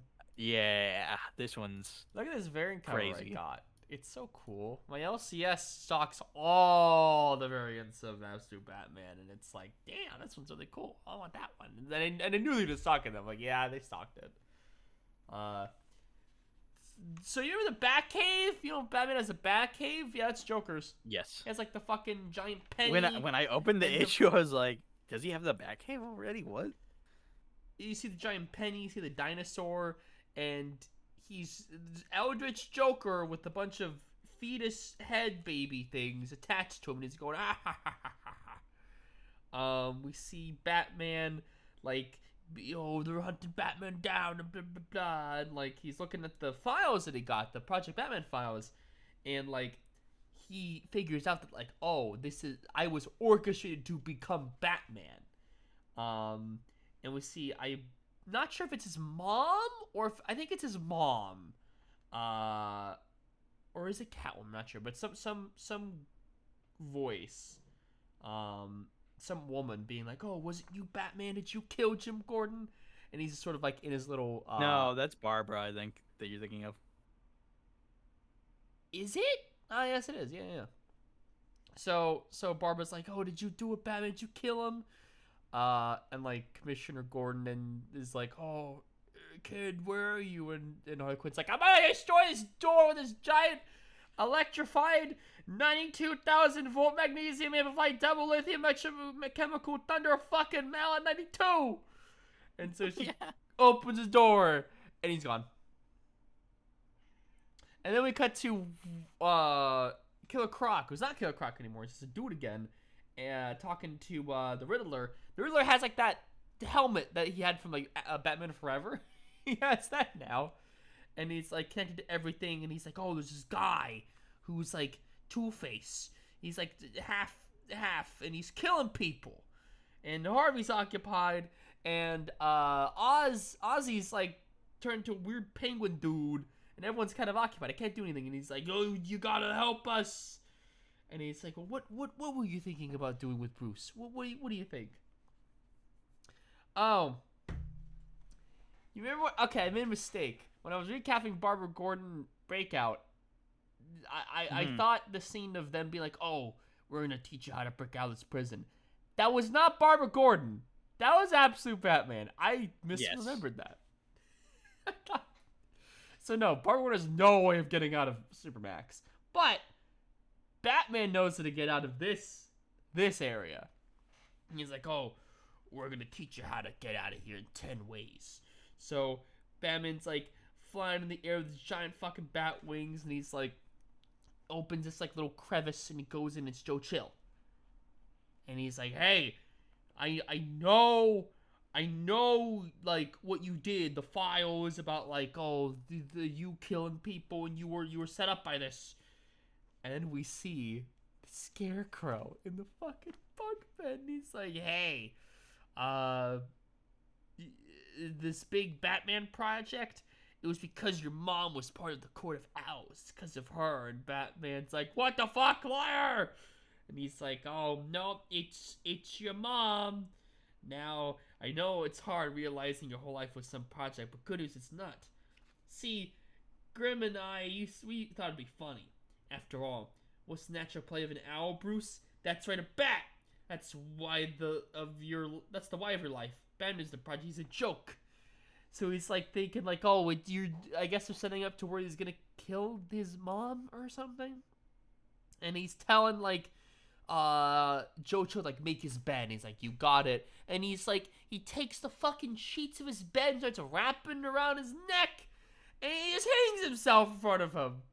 And like Batman's like trying to save him, he's like, "Nope, cut off your cape, lol." And he's like, "Oh, well, I'm gonna fuck off now." And we hear the sirens like, "Oh shit, they'll probably think it's me now." And he fucks off. Um, so he's flying off. We see a flashback of like, "Oh, you have a bat now," and he's like, "I'm not an enforcer," and he's like, "That's what we all said when it was our turn. Everyone has to go through with it. You do great as a bat." And he's just holding this giant bat, and he's like, "I guess I have to punch people now, or hit people with the bat." So he's just flying in the air, and like Gordon's like, "Oh, what's going on?" And Gordon's like, "I don't," or no, Pennyworth saying it, Yeah, I was gonna say because Gordon's Gordon's dead. dead. Pennyworth's like, "Oh, what happened? What's going on?" He's like, "I don't know." And then we see this giant mech, and they're like, "Oh, we gotta stop you. It's Robin. You got this? Yeah, I got this. You got this, Robin. Oh, I got this, Robin." They try shooting him, and he goes in the gun. It's like, "All right, Batman, time's up." And he's like, "I guess I have to fight these Robins now." And yeah, he's gonna fight the Robins now. Never So things have never felt so the like more cover was a tense, more lie. dire. Like The cover Jesus promised Christ. us we were going to fight the Robins, but no. Well, that's next issue. That's next issue. This is the start of it all. Yes. Which, But by the way, I didn't expect for their bikes to turn into mech suits. What the fuck is this, Robotech? no, it's pet labor. But yeah, this was a really damn good book. I I really like this I book. can't believe like how like how far things have come. It's like Batman, you were made by the joke. Like this is basically a Common Rider plot where the villains made the hero. I mean, the original Kamen Rider was a villain. Well, he was supposed to be. He was supposed to be a bad guy to lead the army of like a bunch of different Common Riders that they made. But then he was like, "Nope, I'm gonna be good." So I think that's really cool. And I kind of wonder if that's gonna be the point of the story. Is like, is Bruce just going to embrace like, I don't fucking care that you made me Batman or that you engineered this shit. I'm going to embrace it. I'm gonna say fuck you. I don't care if you think I'm a joke. I'm gonna kick your ass. I hope he I kicks think that Jack would be Grimm's cool. ass. That'd be really cool. I do too. I think it's a really. I think this is kind of like the Batman story we needed, especially since This is the one we it- deserved. The one we need. it's the one we need. But yeah, I think this is just it's doing new stuff, and I think it's really interesting, especially for kind of the world we live in too. Yeah. It's like this is a better Batman for us. in our generation. Well, So speaking of absolute, I had yeah. no idea what was going on in Martian Manhunter. Oh my god, this Just issue shit was. just keeps happening. Yeah, this one we're getting to the this is the penultimate This is the issue, penultimate, by the yes, but way. I'm like, how are they gonna end this? Yeah, so last issue we had the Martian and John reuniting, but now he doesn't just have the Martian. He still has Despair the Zero in his head. And the first page of this is like a cracked view of like his mind, and one side is the Martian and one side is Despair. And Well, he's running both off. pages have it because the first one I noticed That's what I'm this saying. like there's this like the city of like the good Mhm. side of like healthcare and toy store, and the next one's like gun store, liquor bar, Yeah, nip and and and tuck. and he sees it in his head like, oh, remember the good times of your dad? And Yeah, it's like, that's such hey, a remember the really bad good times of your dad when illustrated he page. fucking died in front of your arms? And That's such a good page where it's like they're blasting like the good memories and the bad memories into his head. He's like, "Stop! Just fucking stop! I'm trying to get to my son and my wife." And he's trying to get like a coat on to disguise himself. And those people from the agency are like in these posters, and they just start popping out, trying to attack him. And then we cut to his wife like cleaning up the place, and she's like fucking so mind controlled by the White Martian, aka Tyler, his yes. son, and And he he just has a I bunch of guess he different made Martians. He's like yeah he a made like a green, bunch of different orange, blue, characters. black, gray, purple. Don't talk about I bullshit. I think that these are supposed to be the seven deadly sins, by the way, Oh. because there's like money, there's pollution, There are there's like 7 of them, heartbreak. Yeah, I think. there's a lot. There's one, two, three, four, five here in this page, or well, There's six, 6. There's 6 of them. six that I Maybe see, White and then Martian's we the have this, 7th. or maybe despair is the seventh because he did make him too.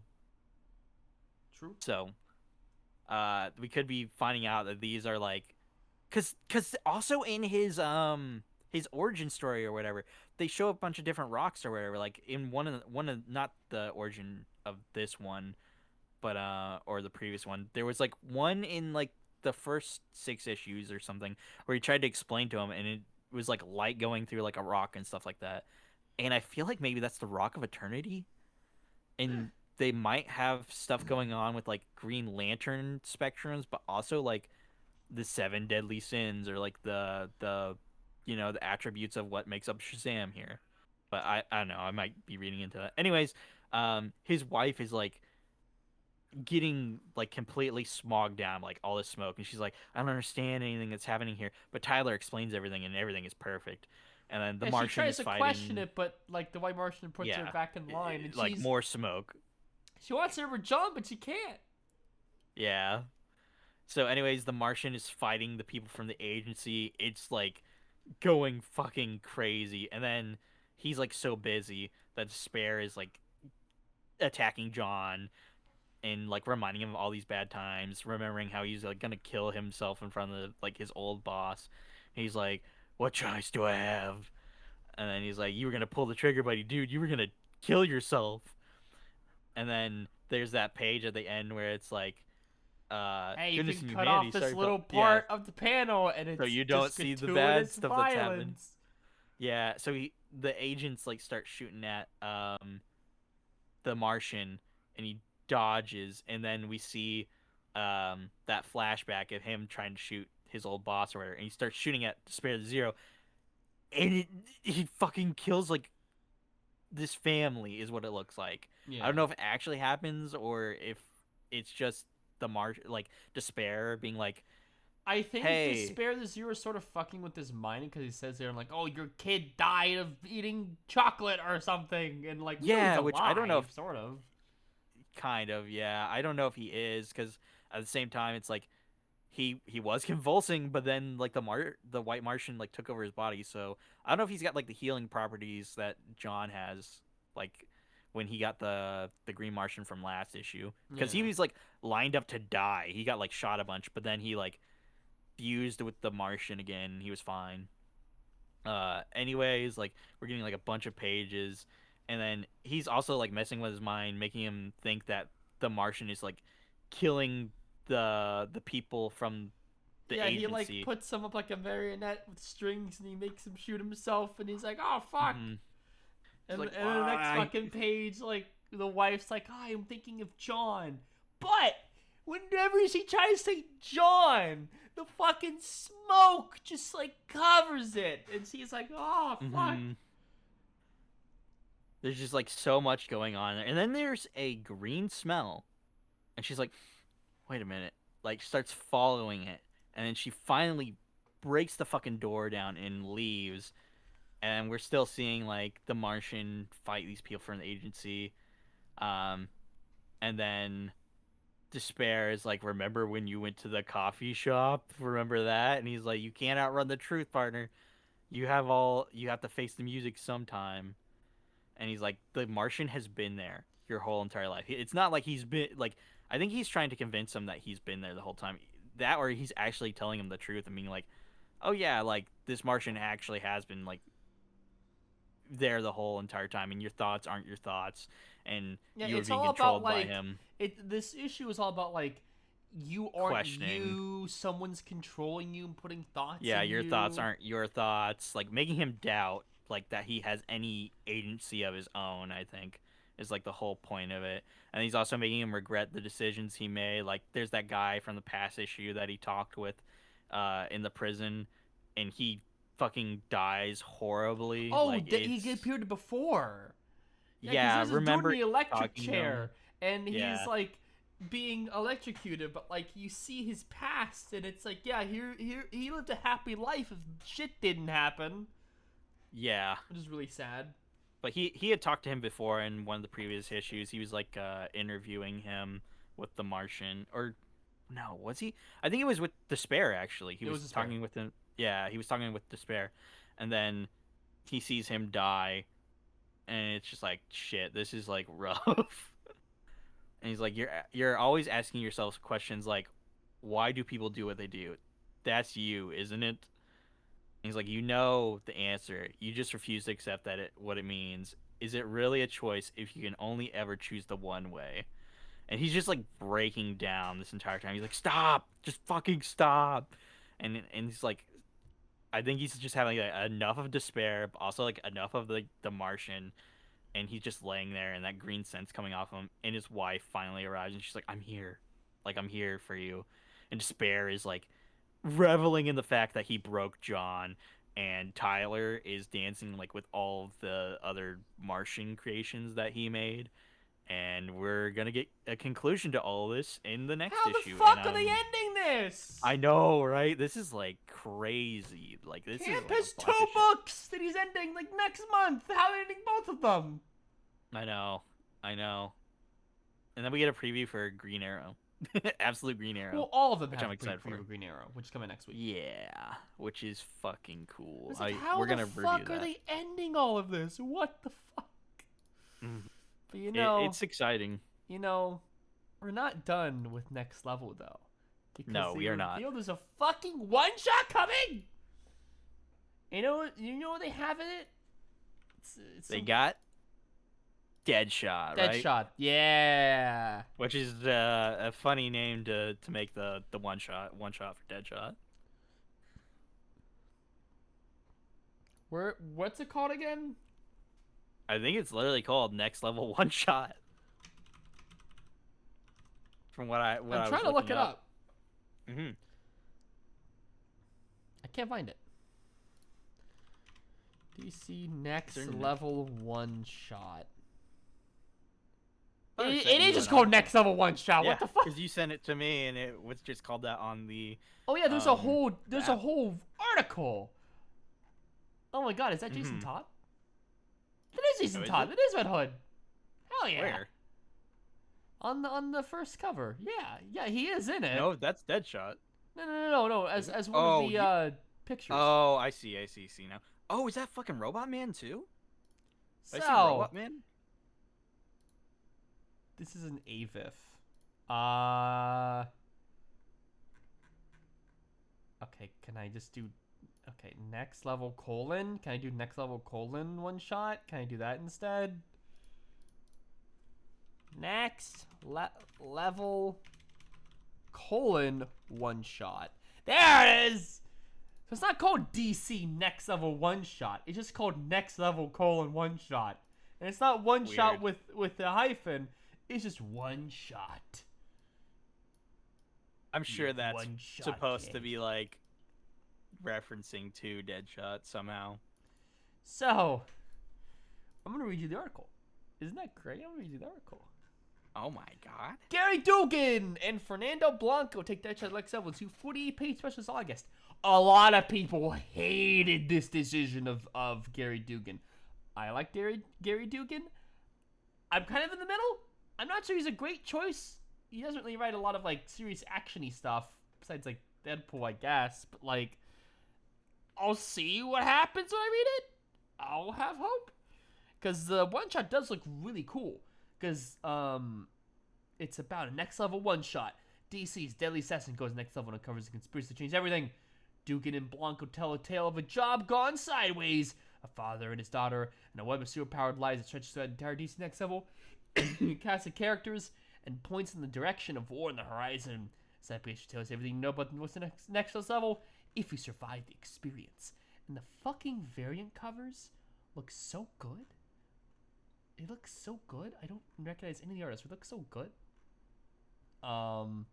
If I had to buy one, I think my favorite one, I will show this on the, actually, I don't think I can. I think I have to go to I have to go to League Comic Geeks and get it from there, because it's not in AVIF. It is in PNG. Oh, so this you have to put this up on screen. But there's one variant cover I really want to get. It looks really cool. Look at this. And I'll send it to you. Actually, I'll just send you a link. I'll send you a link to it. Okay.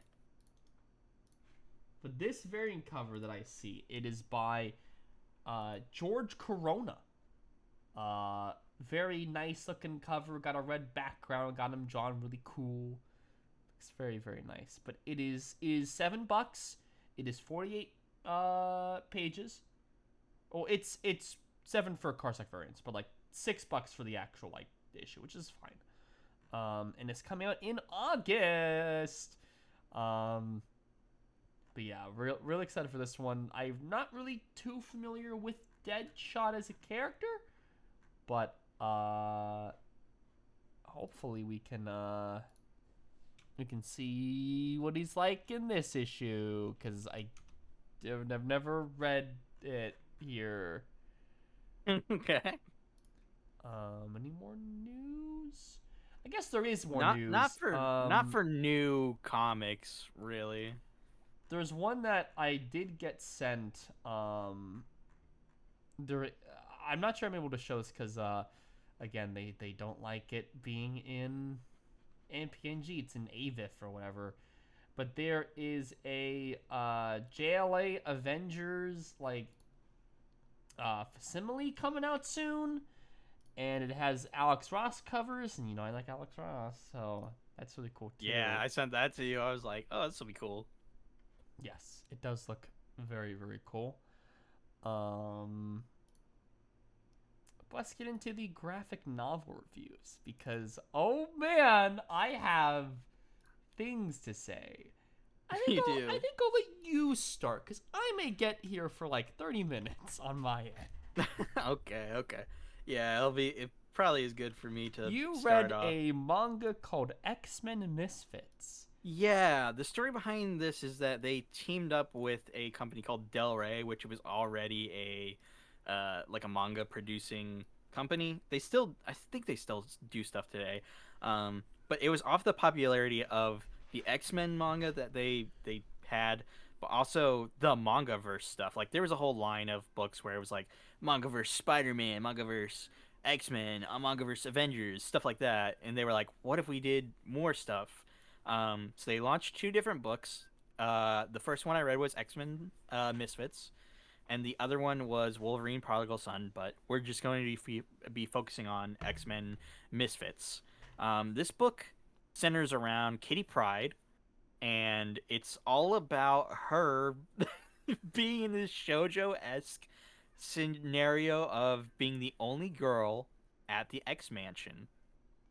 So they find out that she has powers and everything, and then she gets sent off to the school, and uh, when she arrives there, she figures out like, oh, I'm the only girl that has been enrolled in here for a long time. Like there are women teachers like Storm and Jean Grey, which we don't get to see Jean Grey, sadly. We only get to see Storm, but Storm is really cool. She has her mohawk look and punk look, and she's very intimidating. And I'm like, yes, let's go. Um, and we meet Angel, we meet Havoc, we meet Forge, we meet Pyro, and she falls in love with Pyro. And there is the Hellfire Club, which is apparently just the cool kids club in this version of X-Men. It's like we're the cool boys, and we use the danger room as a way of escaping and making it into like party lounges or like a beach and stuff like that. And all the boys are like kind of like fighting for her heart. Huh? So Quicksilver is it's also Oron the High School Host Club, but yes, that's X-Men. what that's what it was. Um, it's very cute. The art style is. I actually think it was really neat how different it was compared to like other manga stuff I've seen. Like this is very like early 2000s, kind of early 90s manga feel. But this was made in 2009. This is almost made in the 2010s, which is crazy to me. Um, and there's some shots in here that I showed you that were like, this is very telling that this was made during this time because there's literally a moment where they're playing on the Wii, what is supposed to be a Wii, and They're there's a playing Wii literal Sports. screenshot.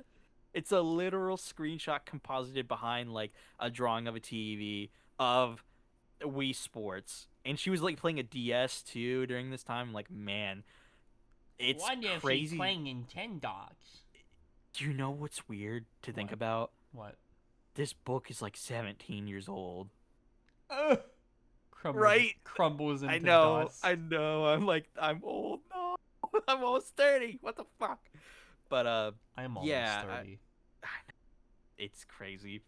But this book is really fun. Most of it is just surrounding upon, like, her falling in love with Pyro and also being in love with Bobby Drake, who is Iceman, and kind of like Bobby doesn't have a lot of agency, I'll say that. In this book, he's very non-talkative. We also get to see Nightcrawler. Nightcrawler also, I don't know if Nightcrawler's tail is organic because when it was drawn, it looks like there's like screws and like lines on it, and I'm like, does he have a robotic tail? Like they never explain it.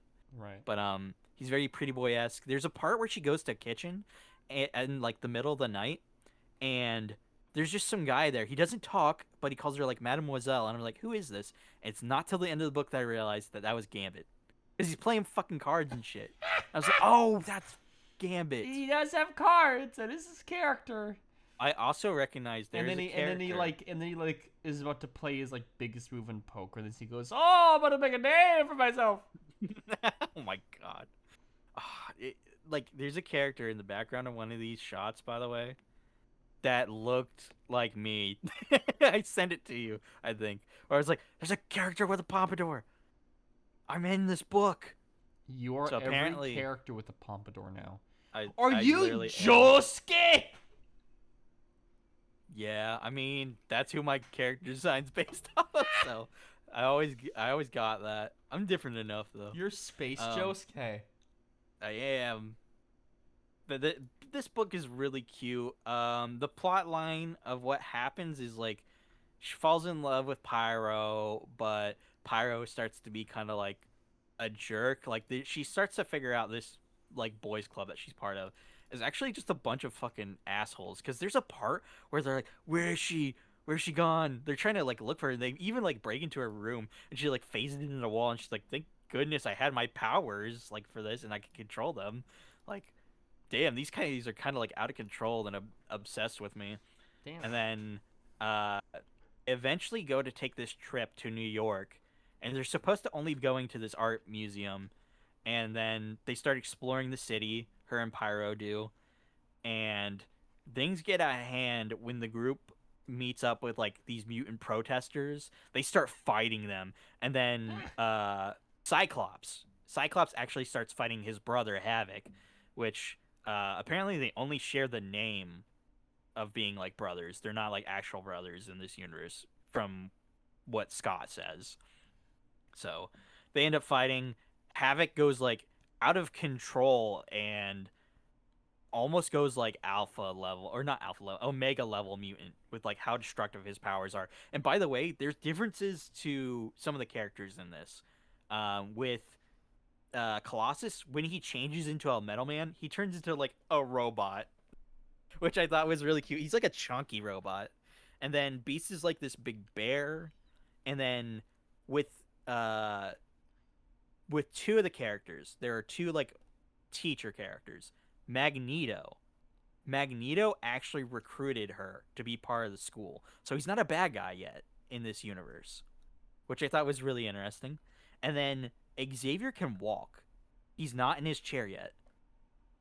Or until he's not in it till the end. Because Oh. when Havoc like goes off the deep end, Xavier is like trying to get there and stop things so he can use his telekinetic powers. But then like this bodega crashes on him and crushes his legs. Oh. So by the end of the book, I think what they were going to do in volume 2 was show that he was in the wheelchair to kind of adapt that. But So this is only one volume, right? yes, this is one volume. They were Did it not do introducing this. good?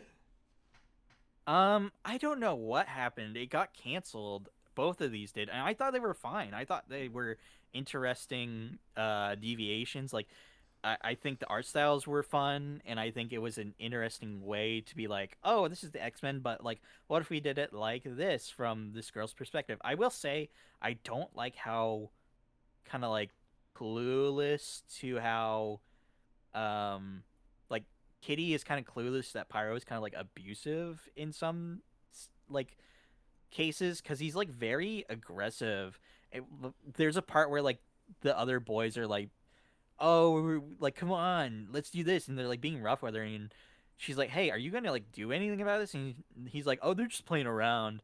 And then when they get like on the bus or something, Blob is gonna sit next to her, and he's like, hey, fat ass, get out of the way or else I'm gonna burn you. And she's like, what the fuck, like, you're being a total fucking dickhead.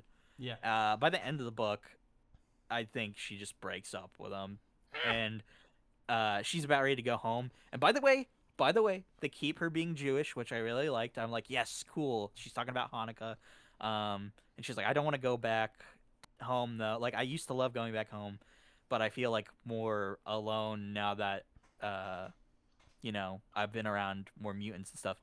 And before she goes off to go home, there's a little box in there, and she's like, what is this box? In this limo that I'm going home in.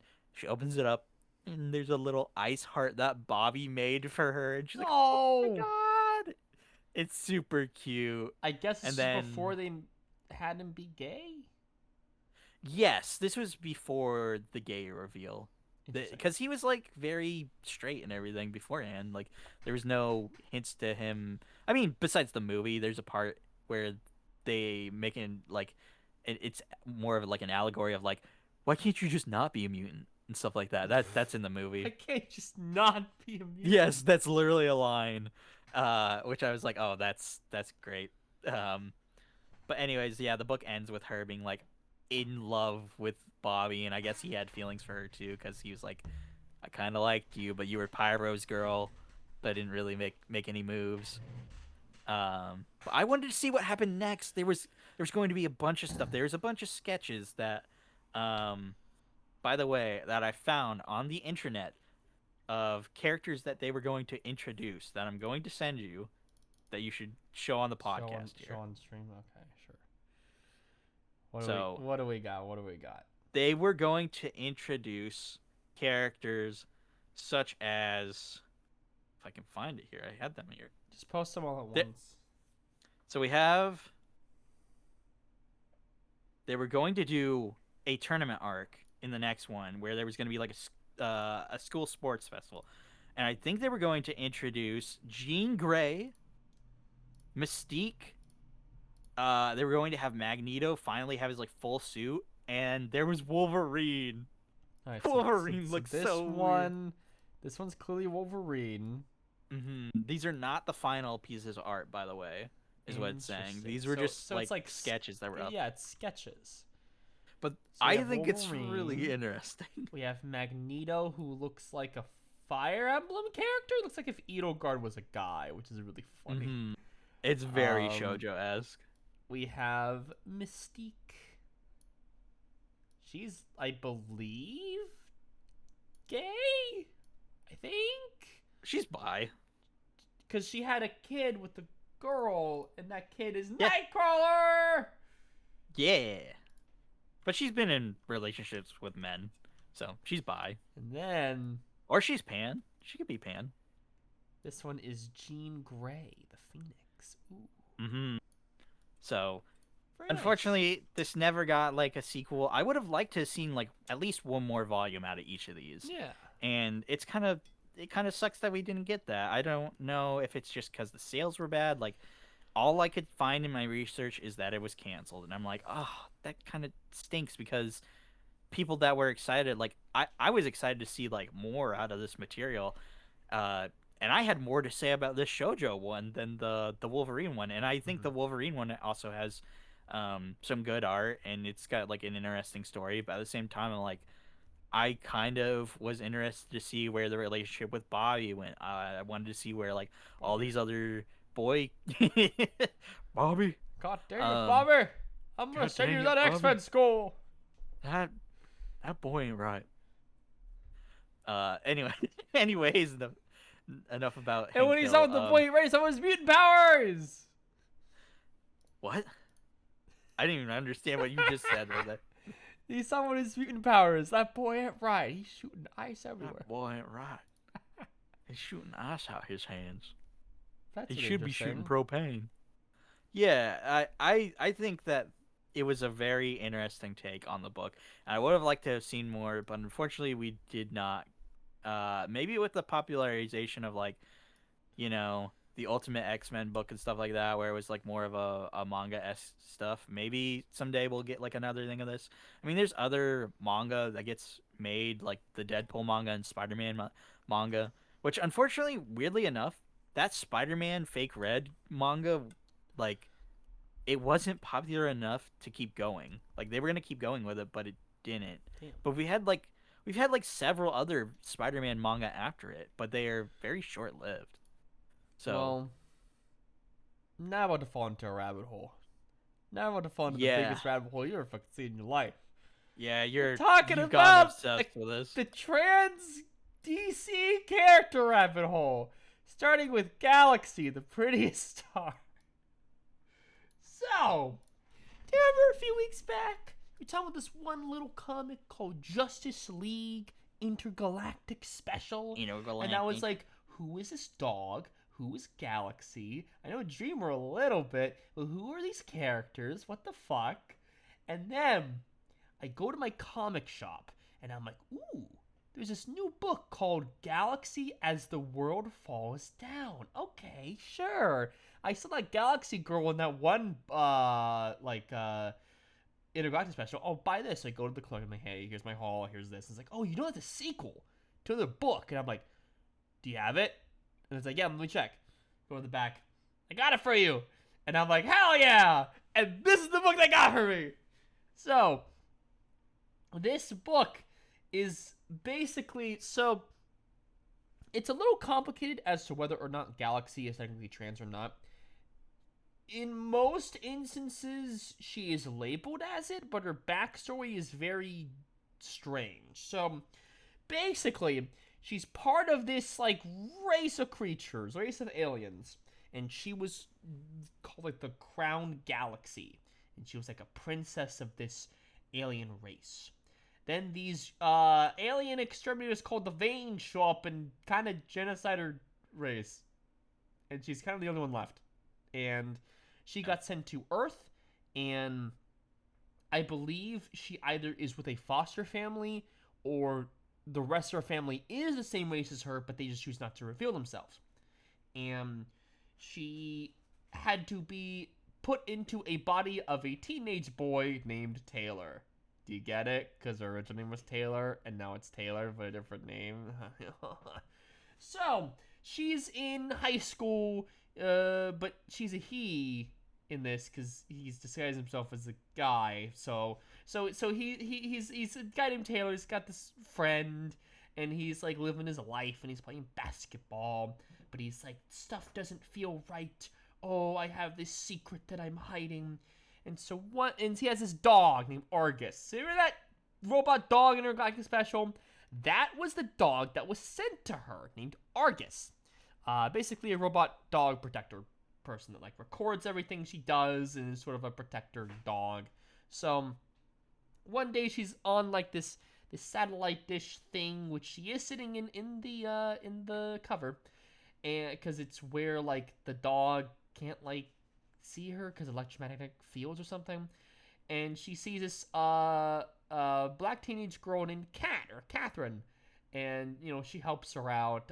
She doesn't have gas in her car or whatever, and like they go to her place, and she like feels comfortable around her and stuff like that, and starts to fall in love with her.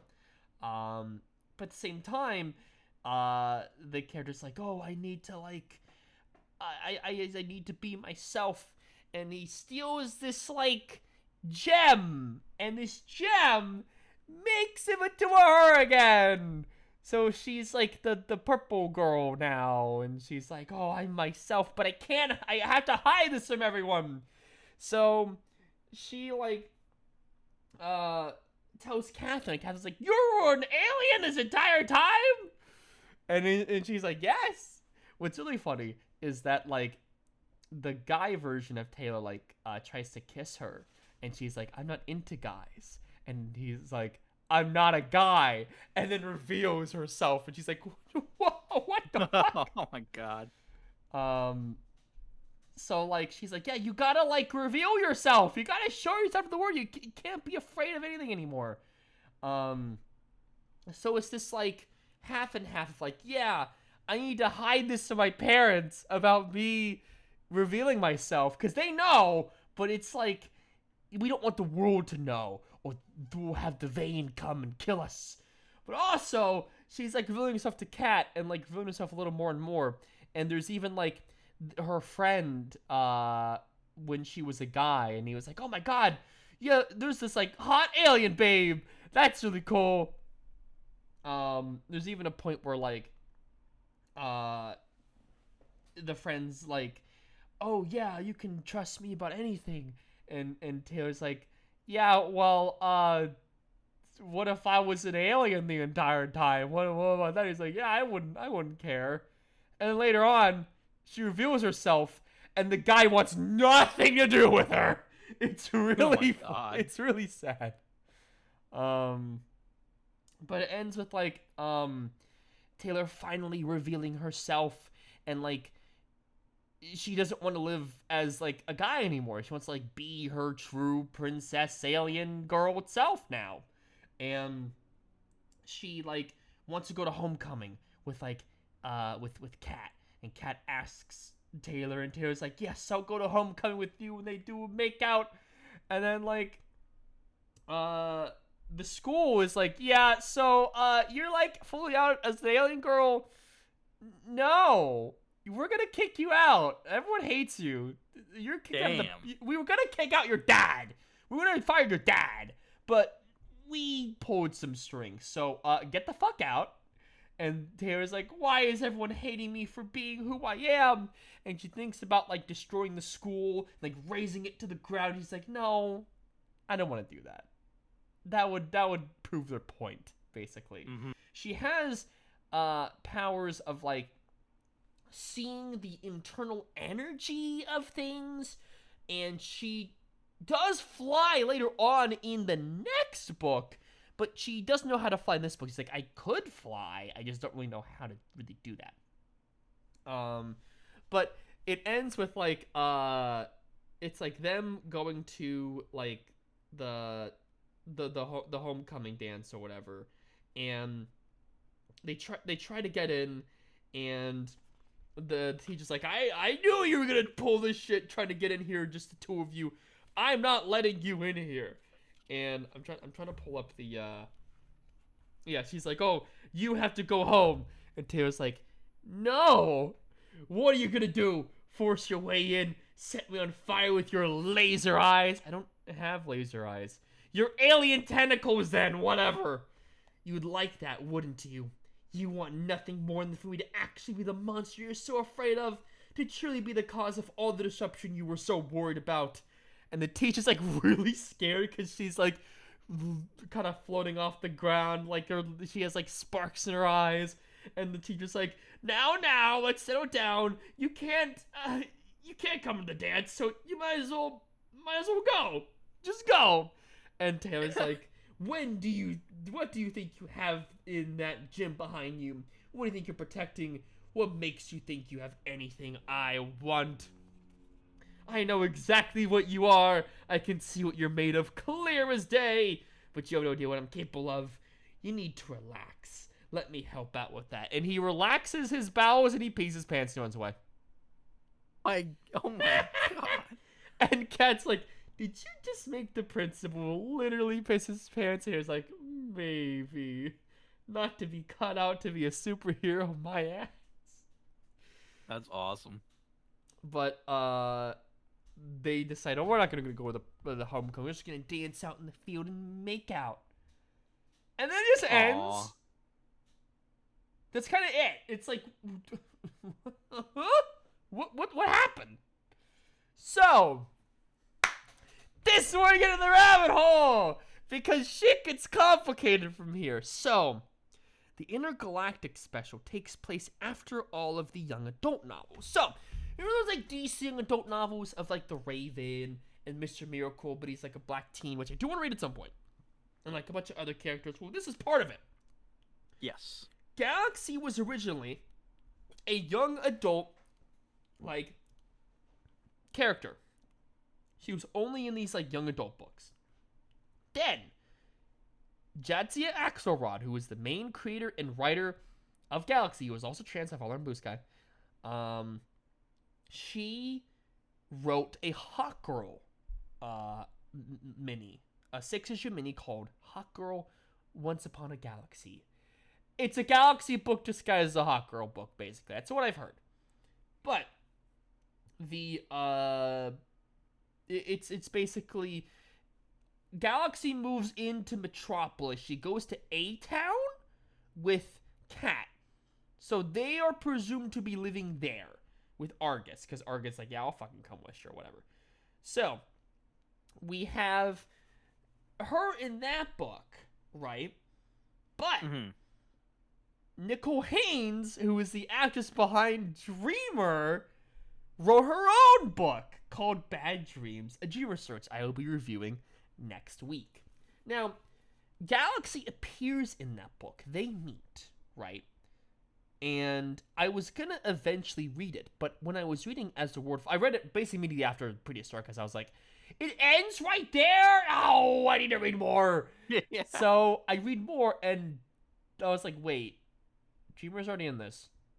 Wait, did they already meet? What? Wait, no, there's stuff I missed. What's going on? It's like, oh, remember our stuff back then about how we met, and it ties in and As the World Falls Down, which is, I forgot to mention this. Galaxy is a really big fan of David Bowie for some reason. Like, oh my god, that's awesome. Like, the Prettiest Stars, a David Bowie song, As the World Falls Down is David Bowie song. She compares a lot of things to David Bowie. This is gonna be like one of my favorite superheroes already. And she's like, oh, I've been listening to that Aladdin Sane album, and it is a very good album, and it is my life now. And I'm like, that's me with the Beatles. I very much appreciate that. That's me with Bowie. I love Bowie. He's my favorite musician. I think you should read these books, because you will get a kick out of it as a Bowie fan. I was telling you like how hyped I am for this character, so I do want to take a weekend and be like, read all of the Galaxy material. Yes. So, you have the Bad Dream story. Then you have As the World Falls Down, which deals to her, and the Veins show up. They're bug people. And that's all I've read about it so far. I'm waiting to read Bad Dream before I continue with As the World Falls Down. So, you have the before times, the origins, the young adult books of them being as teenagers, and Taylor's going to college or is about to go to college in Metropolis, and she meets Superman, and it's very cool. And then you have a period of blankness, and you have the Hot Girl special. But at the same time, you have the full introduction origin of Dreamer in the main DC universe. She first appears in Superman Son of Kal-El as Dreamer. She also appears really? She also appears in Lazarus Planet, Assault on Krypton #1, and then she appears as a backup on Action Comics 1060. It's Squad Dreams, written by Steve Orlando. Really? That guy sucks. I hate his writing. But you have a Suicide Squad book called Suicide Squad Dream Team, and she's in that. And then she's just a major character in Absolute Power. Ground Zero #1, Absolute Power in general, and then of course Secret Six. But at the same time, Galaxy appears in Mahunkel and Justice League Unlimited #18. She appears like a cameo, a minor character in that. Like, it's setting up them. And in Intergalactic Special, they were in the House of Secrets, and like Galaxy was like, remember those times? We used to be superheroes, and you used to be cool. And Jim was like, but I'm not that anymore. I'm a war criminal in 50 states, and one a woman in 10, and one a men in 40 of them. That's referencing the young adult books. So you have this weird timeline of like the young adult books are canon. They are canon books. They take place in the before times. And you have little snippets here of Galaxy's doing this, Dreamer's doing that. And then they merge together in a Galactic Special in the upcoming DC Pride event, Dream Girls, which I am going to read. Same. And it's like, it's this weird rabbit hole timeline of like, okay, I gotta like read this for Galaxy, this for Dreamer, this in this order, this in that order, and it's like, I'm gonna read all of it, because Galaxy's one of my favorite characters now, because she's so cool and she's so cute. Also, remember when I said a few weeks ago, I think Galaxy and Dreamer should kiss? Apparently, they did not mention Cat at all in Intergalactic or anything else. I don't know if they're still together or not. I don't know. And it very much seems like they are close friends. So like, I don't know if she's still with Cat. If she's still with Cat, or in Cat should kiss. If they aren't with Cat, well, you know. I think she should be happy, okay? I want her to be a happy trans girl. There is one scene I will spoil in the second book that has Galaxy's at this like bar or like queer club called Planet X, which is apparently the name of Jadzia Axelrod's IRL podcast. So it's like the reference to that. That's cool. So the guy's like, ID, and Dale's like, oh, I'm a trans lesbian, and he's like, I meant your age, and he's like, oh, okay. That's funny. Yes, it is very funny. But I really enjoyed this book a lot. The art is so good. The art is made by someone named Jess Taylor. The art is very nice, very, very, very cool. The cover is exactly the art in the interior.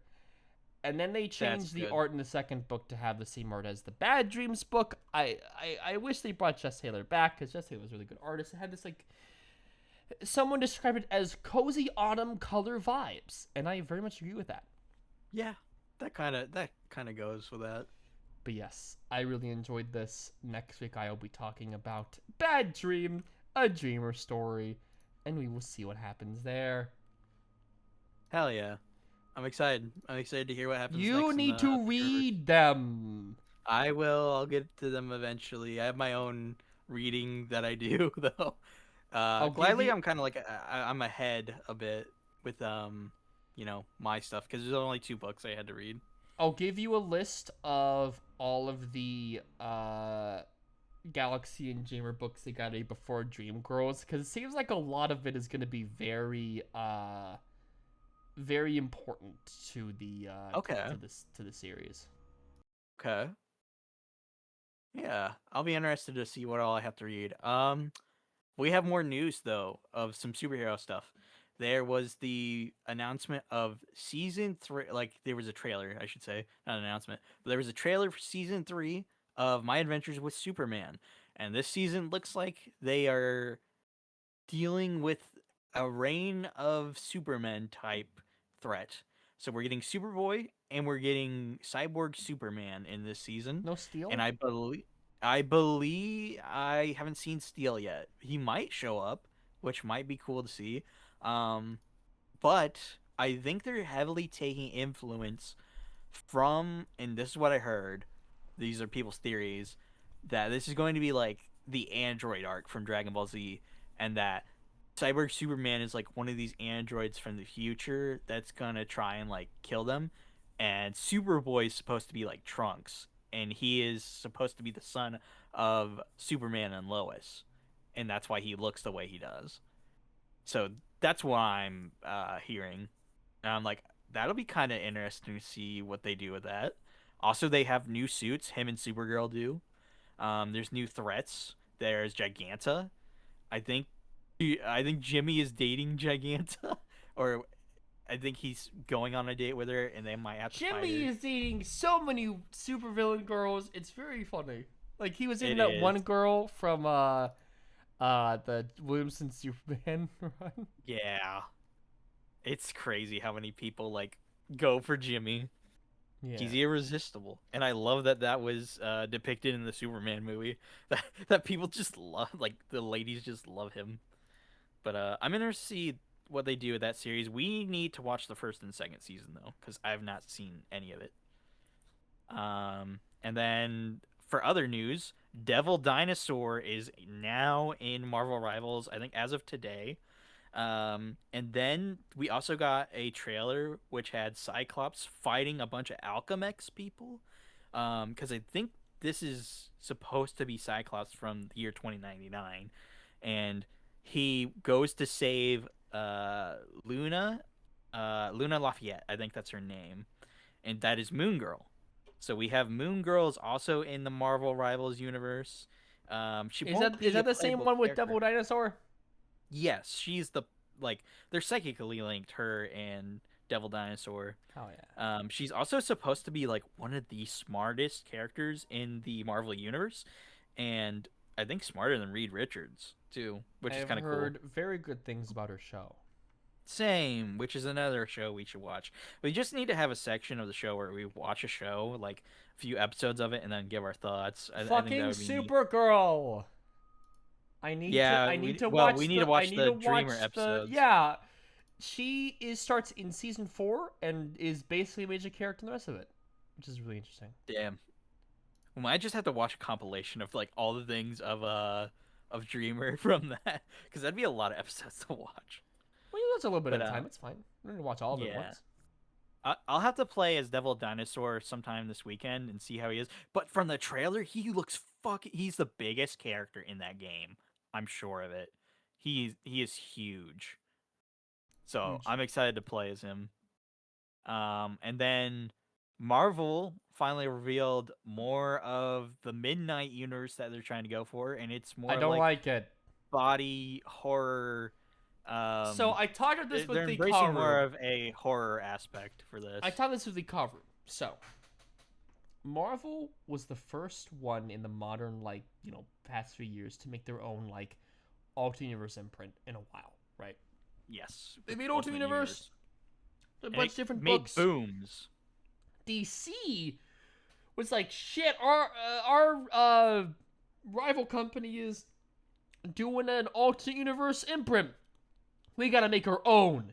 All right, it's gonna be called Absolute, and we're gonna have creator-driven, cool, kind of scary shit. It's gonna have Absolute Batman, Absolute Wonder Woman, Absolute Superman, Absolute Martian Manhunter, Absolute Green Alien, Absolute blah blah blah blah blah, Absolute Green Arrow's coming out soon. It's gonna be just a weird shit, but it's gonna be very creative, creator-owned, creator-driven. It's gonna be so good. Then Marvel's like, wait a second.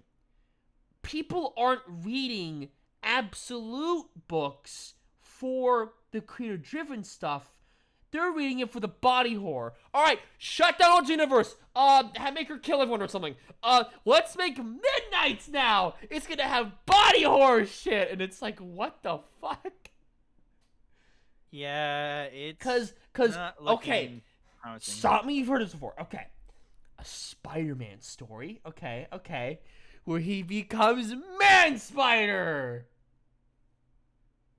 Huh? Okay. Fantastic Four, but it's cosmic horror. Wasn't that done in Marvel Ruins?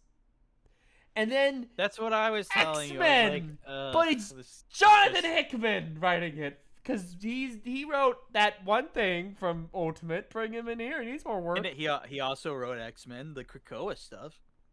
He did write the Krakoa stuff where like Xavier has the fucking helmet. And then he got bumped off that. It's a very strange event of like I don't get it. I don't. Yeah, like, it really seems like it's they're like missing they learned the the point. wrong lesson. Yeah, it seems like very they're much. missing the fucking point of what made Absolute so good. Yeah, it's not body horror.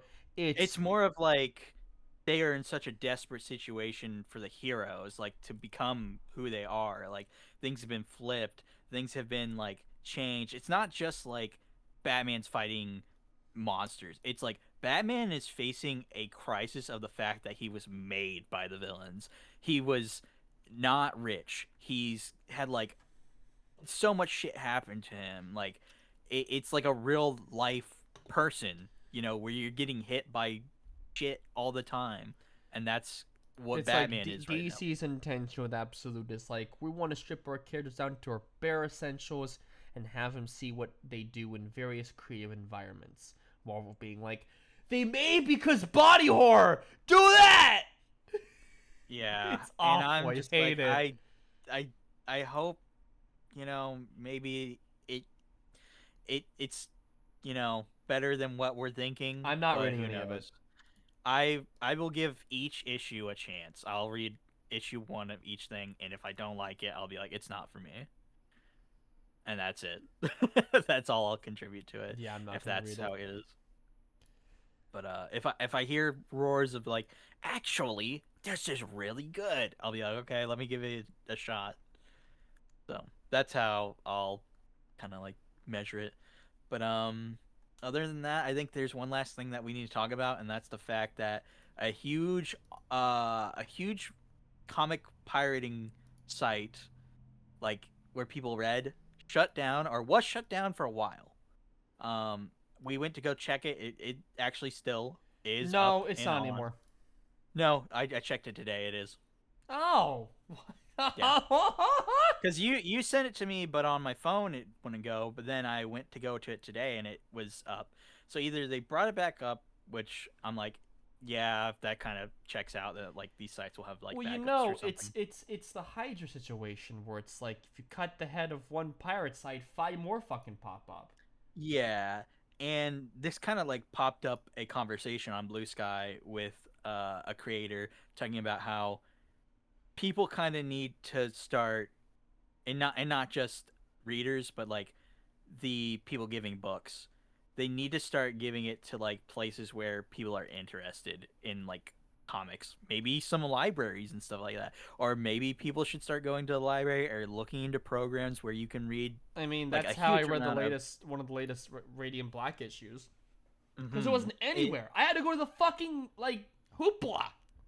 Yeah, with my that's library what card to read it. people are suggesting Hoopla. I think there was another one called Access 360. Like anything to help out these people with the books. I cannot find for the life of me any way to read that one series that you recommended. Yeah, The Future is Fucked, which I find is weird that there's no way to. The trade find that. paperback is not available anywhere. Also, I heard the trade paperback isn't even that good. Do you know what it is? It's What's that? newspaper print. Oh. Which is not great quality. It's also like really unavailable in a lot of places, and I really wanted to read it because said it was really good, but like no official way to read it, no pirate way to read it, no physical way to read it. The only place you can read it is hoping to God that your LCS stocks it, which I don't think they do. So it's like Yeah. I don't understand why they can't just let me read my shit, you know? I'll have to find if there is a way to buy it or if there's like a better way to read it, because I'm sure there is. I always see it solicited, so Yes. I'll figure something out. I at That, least have to send you that one free comic book day issue because I feel like you would really like it. I'd like it, yes. I need to send your variants soon. I'll do that. Yeah, I need to send a few comics to you. I just haven't had the time because Yes. fucking work is so Same everywhere. here. I have comics sent to you. One day we'll just be like, we're gonna send them off together. We can do that. I'm fine with that. What we send to each other our comic book stacks, and then like they cross each other in the mail, and like while it's happening, they shake hands, and it's like, hey, I see you, I see you. You know, they You're shake going over hands. They shake other things. there. Heyo. But that is Anyways, about it yeah. for our episode. Let's go see what we have for next week, as usual. It's a big week next week. You were telling me what's coming out. We got Green On Arrow. the Marvel side, we have not a ton of stuff I'm reading. We have the Amazing Spider number 29, which introduces Spore. We have Fantastic Four number 11, which has it's a new arc. It's a new backup from the guy who made Usagi Ojimbo, Stan Sakai, which is really interesting. We also have a lot of X-Men books on the X-Men. We have what's interesting. So I remember how I used to read Sorcerer Supreme. I dropped it. Guess who shows up this issue? Who? Our favorite gay boy, Wiccan. Let's go. So I may have to pick it up just for him, or read it digitally. Gay, gay, gay. We also have finally Miles returns. An Ultimate Impact Reborn number 1. Somehow Miles returned. Well, he's gonna get a new ongoing by Brian Hill in August. Did you say that Rogue was coming out? Rogue is coming out. Yes. It's the last issue of this miniseries. Yeah, that makes sense. Let's have Venom number 258, where they're gonna have a heart-to-heart with Spider-Man and Venom talking about stuff. I hope they get back together. That'd be great. But given it's Marvel, probably not. And then we have stuff for you like Deadly Hands of Kunlun, Predator Bloodshed, and Side Dimensional Rivals ending. Yeah, which that's the last issue of that. And we also have Imperial Guardians. I haven't really been reading that. I haven't really kept up with it either. But it seems like it's more Inglorious X-Force as well. Inglorious X-Force number 5. It seems like it's more of an X-Men focused thing because we have stuff like Wolverine, Rogue, X-Men United, Inglorious X-Force, Moonstar, stuff like that. Yeah, this definitely does feel like more of a X-Men heavy week, but also like Reborn is going to be fucking, I hope it's huge. I hope it's good. And oh wait, I just noticed What? Wolverine Weapons of Armageddon that's the ending this week with the Reborn or the the origin box and that. Yes. But then we have Reborn that talks about the origin boxes, both coming out in the same week. Yes, they're gonna tie into Armageddon. And That'll then be for interesting. DC, we have a lot more interesting shit. We have the next issue of Absolute Flash that I've been really, really enjoying. We have Absolute Green Arrow number 1, which I will be getting. They'll probably stock either all of the variants or maybe just one or none. I'm not entirely sure. We have Nightwing, which I still need to catch up on Nightwing, so maybe I'll catch up by next week. We have Lobo number 3. It's a very weird cover of him with his like brain out and a little dude comes out of it. That's his daughter. Is it? Yeah. I think her name is Crush. Huh. So she's showing up in this issue. Yeah, Scotty Young is writing it. Very excited. We have Superman Limited, the return of Bippo, the Super Monkey. And then we have the next issue of Siren Love Hurts. I still haven't read number 3. Keep in mind, I'm only reading it for the art. It is ending this next week, though. And then the best comic that I've been reading, besides Radiant Black, is End of Life #4. It's gonna be coming Fuck out yeah. soon. For Image, not a lot. We have Rogue Sun. I do want to read Rogue Sun at some point. It's kind of it for Image. Dark Horse doesn't really have anything. Oh, Umbrella Academy is the one guy. Gerard Way is writing it. Yeah, he's still writing Umbrella Academy. Yeah, that's just like his baby child. Hell yeah. Oh, Powers is a DC a Dark Horse thing. It's called Yep. Powers 25. Bendis is writing it. Number 9. Yes. 25, number 9. 25 #9. I may read that. There's Usagi Yojimbo. Ooh, I do want to read that if my LCS stocks it. AW's got some TMNT, and that seems like that's about it. Yeah. So It'll be exciting next week to see the reveal of some things and then the ending of some things. Because I was like, I want to read Bendis' new book because he keeps posting on Blue Sky. Is it Image? Yeah, Not he does. Image. It's Dark Horse. Okay, that makes sense. But yes, that'll be it for us. We will see all of you next week. Go read some comics. Read Galaxy. Go support your local shops and libraries. Read trans characters. Thanks. Goodbye. All right, bye.